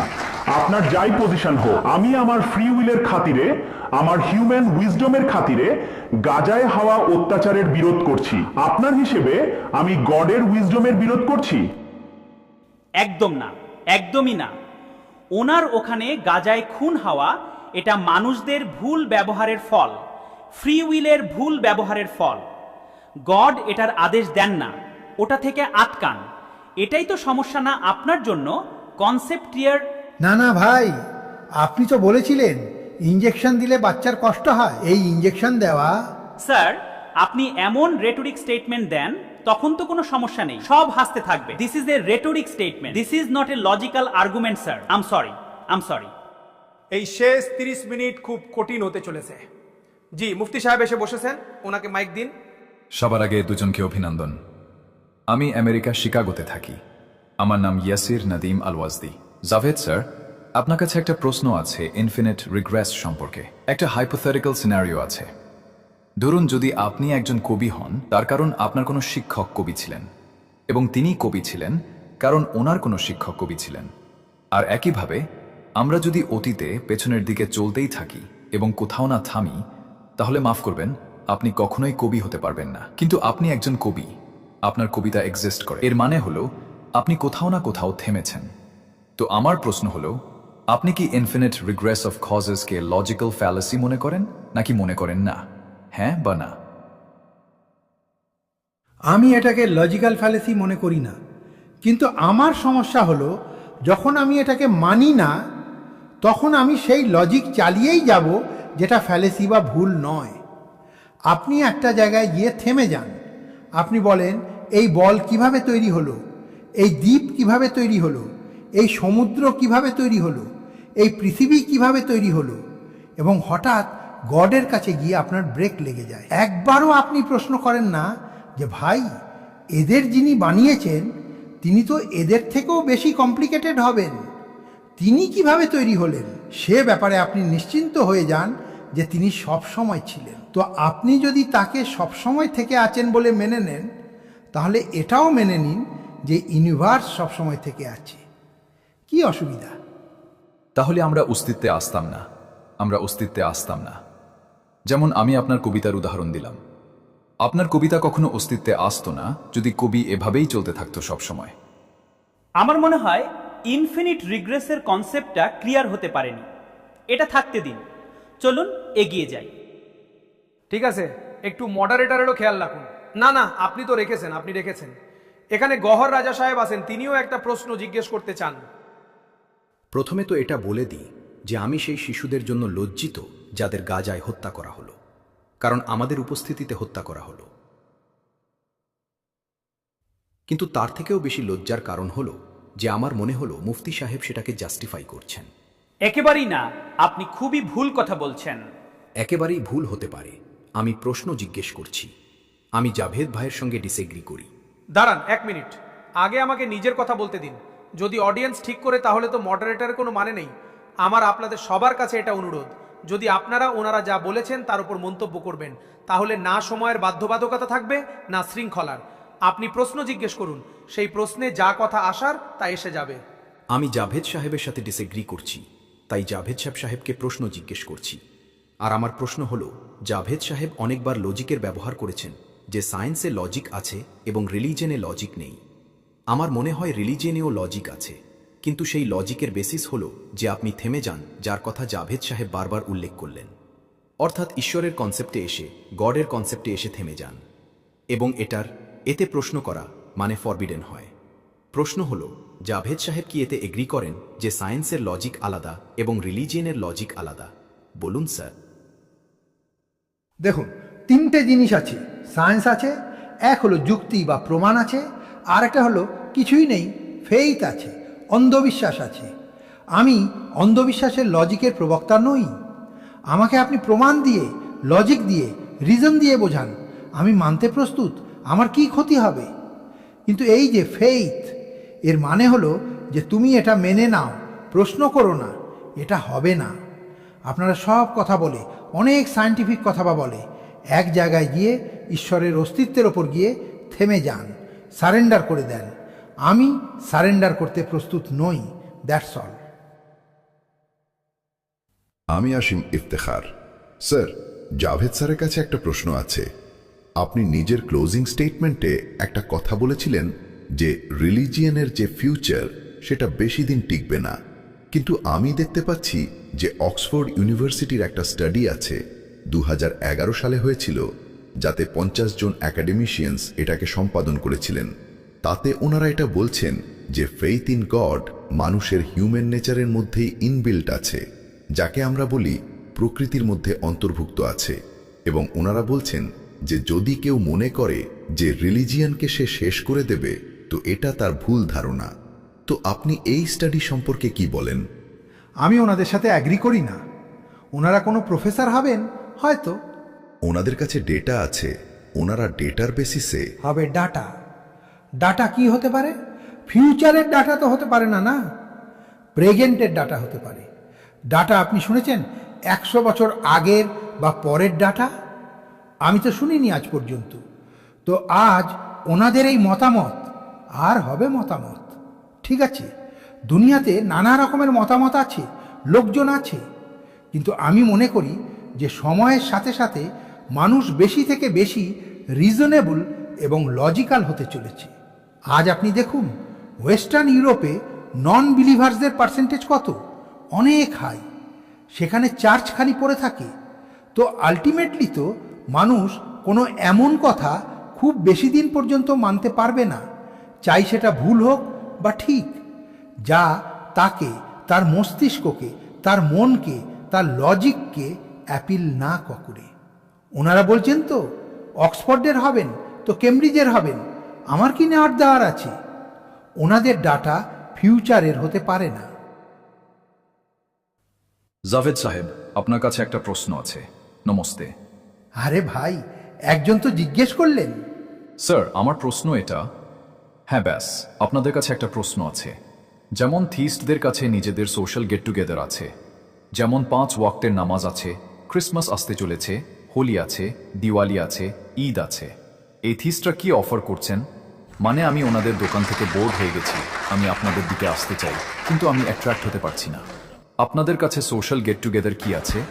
আচ্ছা দাঁড়ান, আমি আপনাকে একটা, এখানে হিস্টোরিয়ান বসে আছেন মৃদুলাজি, আপনি বলবেন ঠিক বলছি কিনা। কনস্টান্টিন একজন রোমান এম্পারার ছিলেন। খ্রিস্টিয়ানিটি আসার 400 বছর পর তিনি ডিসাইড করলেন যে আমি খ্রিস্টান হয়ে যাব এবং আমার পুরো স্টেট খ্রিস্টান হয়ে যাবে। ইংরেজরা খ্রিস্টান হয়েছিল কি করে? সেই সময় এমনটাই হতো, রাজা যে ধর্ম গ্রহণ করত জনতাও করে নিত। এর কারণ ছিল যে তিনি ব্যাংক্রাফট হয়ে গিয়েছিলেন এবং তাকে মেডিটেরেনিয়ান কোস্টের যে রিচ খ্রিস্টিয়ান মার্চেন্ট ছিল তাদের থেকে টাকা লাগত। তো তিনি বললেন ইয়ার খ্রিস্টান হয়ে যাও। তো তিনি নিজের মন্ত্রীকে বললেন যে ভাই, এটা হিস্টোরি আছে যে এখন আমরা খ্রিস্টান হয়ে যাচ্ছি। তিনি বললেন স্যার হয়ে যাব, কোনো প্রবলেম নেই, কিন্তু একটা প্রবলেম আছে যে 25 ডিসেম্বর থেকে 17 ডিসেম্বর থেকে 25 ডিসেম্বর পর্যন্ত যে পেগান ফেস্টিভ্যাল হয়, মানে যারা পেগান ছিল, যে ফেস্টিভ্যাল হয় সেটা বন্ধ হয়ে যাবে, কারণ আমরা খ্রিস্টান হয়ে গেলে তো ওটা হবে না। তো পাবলিককে, বাচ্চাদের খুব খারাপ লাগবে, পাবলিক খুব ডিসঅ্যাপয়েন্টেড হবে, খুব এনজয় করে, বিশেষ করে 25 তো মেন ডে। তিনি বললেন হ্যাঁ, এটা তো ঠিক বলছো, জিসাস খ্রিস্টের জন্ম কবে ছিল? তিনি বললেন স্যার, ওটা এপ্রিলে ছিল। না, কাট করো, ওটা 25 ডিসেম্বরকে আছে। এটা বাস্তবতা। এবং 400 বছর পর খ্রিস্টিয়ানিটির জন্মদিন এপ্রিল থেকে ডিসেম্বরে নিয়ে এলেন এবং এর কারণ এখানে পেগান ফেস্টিভ্যাল হতো। এখন পালন করুন আপনারা আরামসে। এই যে সব ফেস্টিভ্যাল আছে, এটা রিলিজিয়ান্স, প্রত্যেকের একটা এন্টারটেনমেন্ট ডিপার্টমেন্ট চাই নিজের কোম্পানি চালানোর জন্য। তো এই রিলিজিয়ান্স, এগুলো সেকুলার উৎসব ছিল যা রিলিজিয়ান্স নিয়েছে। এগুলো আবহাওয়ার ছিল, ফসলের ছিল, কৃষকদের ছিল, তাকে আপনারা নিয়ে রিলিজিয়াস রং দিয়ে দিয়েছেন। এগুলো কোনো রিলিজিয়ান থেকে তো আসেনি। আচ্ছা আমাদের দেখুন, আমরা তো নাস্তিক, আমরা ঈদ পালন করি, আমরা দিওয়ালি পালন করি, আমরা হোলি পালন করি, আমরা ক্রিসমাস পালন করি। বম্বে ফিল্ম ইন্ডাস্ট্রির সবচেয়ে বড় হোলি আমাদের বাড়িতে হয়, সবচেয়ে বড় ঈদ আমাদের বাড়িতে হয়। ওটা আমাদের সোশিয়াল বিষয়, আমাদের হেরিটেজ। এমন তো না যে will throw the baby along with the bath water. এটা তো ভালো জিনিস, একে রাখো। যেটা অপ্রয়োজনীয় সেটা ফেলে দাও। আমার প্রশ্ন মুফতি সাহেবের কাছে আছে। যেমনটা আপনি বললেন যে গড টাইমেরও বাইরে আছেন, এবং গড এত কমপ্লেক্স বিষয় যে তাকে হিউম্যান মাইন্ড বুঝতে পারে না, এবং গড পৃথিবীতে ফ্রি উইলও দিয়ে দিয়েছেন। তো আপনি নিজের সময় কেন নষ্ট করছেন গড সম্পর্কে কথা বলে? আমাদের তো কথা বলা উচিত যে সোসাইটিকে কিভাবে ভালো করা যায়। গড সেটাই বলেন, সোসাইটিকে কিভাবে ভালো করা যায়। এখন আমি আপনার উত্তর দিচ্ছি। আপনি বললেন যে টাইম ওটা এক্সিস্ট করে না, সো না, আমার প্রশ্ন এটা যে যেমনটা আপনি বললেন যে গড খুবই কমপ্লেক্স বিষয়। আমি বলিনি যে কমপ্লেক্স, এটা আপনার শব্দ। কমপ্লেক্স শব্দটা গডের জন্য সুটেবল নয়। কেন? কারণ কমপ্লেক্স সেই জিনিসগুলো হয় যা অবজেক্ট হয়। গড কোনো অবজেক্ট নয় যাকে আপনি ইনস্ট্রুমেন্টের মাধ্যমে ল্যাবরেটরিতে গিয়ে টেস্ট করবেন। ও ইটস ভেরি কমপ্লেক্স। না, তিনি কোনো কারের ইঞ্জিন নন। তিনি ফিলোসফিক্যালি নেসেসারি বিং, এমন বিং যিনি সিম্পল বিং। হ্যাঁ, আপনি তাকে সম্পূর্ণভাবে তার সমস্ত প্রজ্ঞাকে জেনে নেবেন এবং সব জিনিস জেনে নেবেন, এটা পসিবল নয়। যেহেতু তিনি অল ওয়াইজ, আপনি অল ওয়াইজ নন, এবং তিনি গড। তিনি আপনাকে সব কিছু বলে দেবেন, এটা জরুরি নয়। আমার প্রশ্ন এটা ছিল না। আমার প্রশ্ন এটা ছিল যে যখন গড এই পৃথিবী থেকে এত ঊর্ধ্বে আছেন যে তিনি আর্থে ফ্রি উইলও দিয়েছেন, আমাদের সব হিউম্যানসদের ফ্রি উইল আছে, এবং যা সোসাইটিতে হচ্ছে তা আমরা ডিসাইড করব। তো গড আমরা ডিসাইড করব না। না, আমরা ডিসাইড করব না। গড যিনি, গড তার সত্তা, তার এক্সিস্টেন্স টাইম অ্যান্ড স্পেস থেকে ঊর্ধ্বে আছে, কিন্তু তিনি আমাদের টেস্ট নিচ্ছেন, এবং সেই গডই আমাদের বলেছেন যে তোমাকে কি করতে হবে, কি করতে হবে না। তো স্পষ্টতই সেই গডের কথা শুনবো না আমরা। হ্যালো স্যার, আমার নাম আর্সুলা। আমি দিল্লি ইউনিভার্সিটির একজন স্টুডেন্ট এবং আমি স্টুডেন্ট ফেডারেশন অফ ইন্ডিয়া থেকে আছি। আমার প্রশ্ন মুফতি সাহেবের কাছে আছে যে এই হলে এই ঘরে বসে আমরা রেপের মোরালিটি সম্পর্কে ফিলোসফিক্যালি কথা তো বলতে পারি, কিন্তু বাস্তব হলো যে দৈনন্দিন জীবনে মহিলারা রেপের মধ্য দিয়ে যাচ্ছে, এবং আমরা শুধু নাম্বারসের ওপর এইভাবে দেখতে পারি না। কারণ কত মহিলা আছে এই কান্ট্রিগুলোতে যেখানে আপনি বলছেন যে কেসেস কম আছে, যাদের অ্যাক্সেস আছে যে গিয়ে কেস ফাইল করতে পারি। কত মহিলা আছে যাদের কাজ করার স্বাধীনতা আছে সেই কান্ট্রিগুলোতে। ইউরোপে এই স্বাধীনতা এসে গেছে, ইউরোপে এই রুলস এসে গেছে, তাই আমরা আজ তার ব্যাপারে কথা বলতে পারছি। আপনি এটা বললেন যে ঘরে বন্ধ হয়ে আমরা এটার উপর ফিলোসফিক্যালি কথা বলতে পারি, কিন্তু বাস্তবে কি হচ্ছে, গ্রাউন্ড লেভেলে কি হচ্ছে, যা খুব ভুল হচ্ছে, এবং ওরা সাফার করছেন। আই এগ্রি, খুব ভুল হচ্ছে, এবং যা ভুল হচ্ছে সেটাকে আমাদের আটকাতে হবে। এবং কেন আটকাতে হবে, সেটা ভুল কেন? আমাদের কাছে এটার অবজেক্টিভ ফাউন্ডেশন আছে, এদের কাছে তার অবজেক্টিভ ফাউন্ডেশন নেই। আমি এটা বলতে চাইছি যে যেখানেই অত্যাচার হচ্ছে, যেখানেই মহিলার উপর অত্যাচার হচ্ছে, বা তার সম্মানহানি হচ্ছে, বা তাকে কষ্ট দেওয়া হচ্ছে, এবং শুধু মহিলা নয়, কোনো মানুষের ওপরও অত্যাচার হচ্ছে, তো তার বিরুদ্ধে দাঁড়ানো, এই মোরালিটি আমাদের কাছে গডের কাছ থেকে এসেছে। নইলে জাভেদ সাহেব তো বলছেন যে মেজরিটি ডিসাইড করবে, তো মেজরিটি তো কখনো বদলাতে পারে।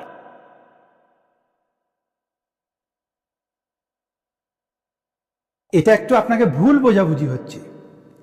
আমি যদি আমার কথা থেকে এই মানে না বেরিয়ে থাকে বা আমি বলে থাকি, তো এই কথাটা আমি ফেরত নিচ্ছি। এটা আমার মানেই ছিল না যে মেজরিটি ডিসাইড করবে। আপনি বলেছিলেন এই কথাটা। আচ্ছা, হতে পারে, আমি মানছি। আমি নিজের এক্সপ্লানেশন দিচ্ছি। সঠিক কথাটা হলো যে আমরা সব মনে জানি যে কি ভালো কি খারাপ। আমাদের জানা আছে ভালোভাবে, যারা খারাপ কাজ করে তাদেরও জানা আছে ভালো কি। এটাই তো প্রশ্ন ছিল জনাব, যে তাহলে এই মোরালিটি এলো কোথা থেকে? মোরালিটি সাথে থাকার ডিজায়ার থেকে এসেছে? না না, আপনি নিয়ম মতো থাকতেই পারেন না যতক্ষণ না লোকেদের মধ্যে মোরালিটি হয়, নইলে ক্যাওস হয়ে যাবে। এটা আপনি কিভাবে জানেন? আমরা দেখেছি না, যেখানে মোরালিটি কম সেখানে ক্যাওস হয়ে গেছে। ভাই, দুনিয়াতে আপনি যেটা বলছেন, আপনি এপিস্টেমোলজির কথা বলছেন, আমি অন্টোলজির কথা বলছি। ফাউন্ডেশন কি? স্যার, আমার নাম লাইকুর রহমান এবং আমি আলিগড় মুসলিম ইউনিভার্সিটির স্টুডেন্ট। এবং যতদূর আমি জানি যে sir, you are also a product of Aligarh Muslim University. আমিও ওই বাগানেরই বুলবুল। তো আমার খুব খুশি হলো জেনে যে আপনার সাথে দেখা হবে। স্যার, আমার প্রশ্ন এটা যে, স্যার, সৈয়দ আহমদ খানের দৃষ্টিভঙ্গি ছিল যে খোদার অস্তিত্বকে বুদ্ধির গণ্ডিতে থেকে খোঁজা, এই নয় যে পুরোপুরিভাবে তাকে অস্বীকার করে দেওয়া। Sir, how will you define it? না না, এটা তো আপনি ওকে বলুন। এই যে প্রশ্নটা যে খোদার অস্তিত্ব প্রমাণ করছেন, তো উনি তো মানা করেছেন। না স্যার, আপনি অস্বীকার করে রেখেছেন। সেই কারণে আমার প্রশ্ন আপনার কাছে। আরে উনি এটাই বলছেন ভাই, আপনি বলছেন হতে পারে, ও তো অন্য কিছু বলছে। স্যার, আমার প্রশ্ন এটা ছিল যে স্যার, সৈয়দ আহমদ খানের একটা দৃষ্টিভঙ্গি ছিল যে খোদার অস্তিত্বকে বুদ্ধির গণ্ডিতে থেকে খোঁজা, না যে পুরোপুরিভাবে অস্বীকার করে দেওয়া। এটা ওনার কনসেপ্ট ছিল। কিন্তু আমার প্রশ্ন এটা যে আপনি এটাকে কিভাবে ডিফাইন করবেন, এক্সপ্লেইন করবেন, আমি জানতে চাই। যেহেতু you are a product of Aligarh Muslim University. আমি বুদ্ধির গণ্ডিতে থেকে অনেক খুঁজেছি, আমি পাইনি। আসসালামু আলাইকুম মুফতি সাহেব। এবং আমার প্রশ্ন জাভেদ আখতার সাহেবের কাছে। আরে ভাই, সব প্রশ্ন আমার কাছেই জিজ্ঞেস করছো ভাই? আমার নাম ফয়েজ। তো আমার প্রশ্ন এটা যে এখন যে এথিস্টরা আছে, ওরা problem of evil argument use করছেন against Muslims. Against theists, against Muslims নয়। হ্যাঁ, একটু কারেক্ট করে নিন ভাই। পুরো পরিশ্রম তো এই কথারই ছিল যে কোনো একটা ধর্মের উপর কথা না টেকে। জি, তো বেসিক্যালি এই আর্গুমেন্ট এমন যে এই দুনিয়াতে এত বেশি ইভিল এক্সিস্ট করে এবং অল গুড গড আছে, তো তিনি আটকান কেন না? কিন্তু এই প্রশ্নে একটা হিডেন অ্যাসাম্পশন এটা যে এই দুনিয়াতে ইভিল এক্সিস্ট করে। এখন এথিস্টরা এটা কিভাবে অন্টোলজিক্যালি প্রুভ করতে পারে যে এই দুনিয়াতে ইভিল এক্সিস্ট করে? আমি আপনাকে I want to explain ontologically. नहीं, हम समझ गए सर। इनको अब जवाब देने दीजिए। अच्छा, सवाल पूछ लूं मैं? अभी तक क्या था? वो मैं थोड़ा सा ऐड ऑन कर लेता हूँ। तुम गुरु, तो हम जब इसका राउंड 13 करेंगे ना, तब तुमको स्टेज पे बिठाएंगे। जी जी জি জি, তো বেসিক্যালি হ্যাঁ, তাড়াতাড়ি। তো দেখুন, এইথিজমের হিসেবে সব কিছু র্যান্ডমলি তৈরি হয়েছে, সব কিছু অ্যাটমস এবং মলিকিউলস। একটা পাথরে এবং আমার মধ্যে শুধু এতটুকু পার্থক্য যে আমরা অ্যাটমস এবং মলিকিউলসের আলাদা আলাদা রিঅ্যারেঞ্জমেন্ট। এখন একটা পাথরকে কোনো মানুষ তলোয়ার দিয়ে দুই টুকরো করে দিক বা আমাকে, according to atheism, it is same. There is no evil and good according to atheism. জি, আচ্ছা ভাই, আপনি যদি খুব চেষ্টা করতেন তাহলেও এর থেকে ভুল প্রশ্ন করতে পারতেন না। একটা লাইফ ফর্ম আছে এবং লাইফ ফর্মে ফিলিংস আছে, মানে লাইফ ফর্ম শোনে, দেখে, টেস্ট করতে পারে, ফিল করতে পারে। তো তার যে এই যে কোয়ালিটিজ এই বাবলে এসে গেছে, ওটা পশুর মধ্যেও আছে, মানুষের মধ্যেও আছে। তো এটা স্পষ্ট যে তাকে কোনো কষ্ট পৌঁছাবে, তো যেহেতু তার কাছে সেই সেন্সিটিভিটি আছে, তো সে অনুভব করবে। পাথরের মধ্যে সেই সেন্সিটিভিটি নেই। তো এটা কি প্রশ্ন হলো যে যদি পাথরকে কাটা হয় তাহলে পাথরের কষ্ট হয় না, তাহলে আপনার কেন হয়? বসে পড়ুন। এরপরের প্রশ্ন, জাভেদ আখতার সাহেব।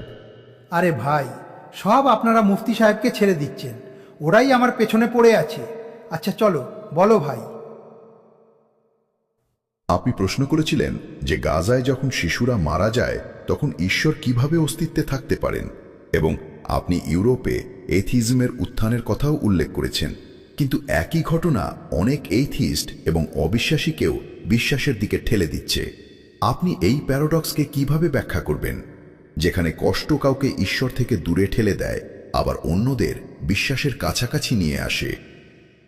দেখুন, আপনাকে একটা কথা বলি, দুনিয়া পারফেক্ট তো কোথাও নেই। সব জায়গায় কিছু ত্রুটি, দুর্বলতা, খারাপ দিক সব জায়গায় আছে। কিন্তু যদি দেখবেন সততা দিয়ে যে দুনিয়ার সবচেয়ে বেশি সভ্য কোথায়, একজন সাধারণ নাগরিকের কোথায় অধিকার আছে, সে বলতে পারে নিজের ইচ্ছে মতো কাজ করতে পারে, নিজের ইচ্ছে মতো মতামত দিতে পারে, সরকারের বিরুদ্ধে বলতে পারে, ক্ষমতাসীন লোকদের ব্যাপারে বলতে পারে, পুঁজিবাদীদের বিরুদ্ধে বলতে পারে। তো আপনাকে এটা স্ক্যান্ডিনেভিয়ান কান্ট্রিজে মিলবে, ওয়েস্টার্ন ইউরোপে মিলবে।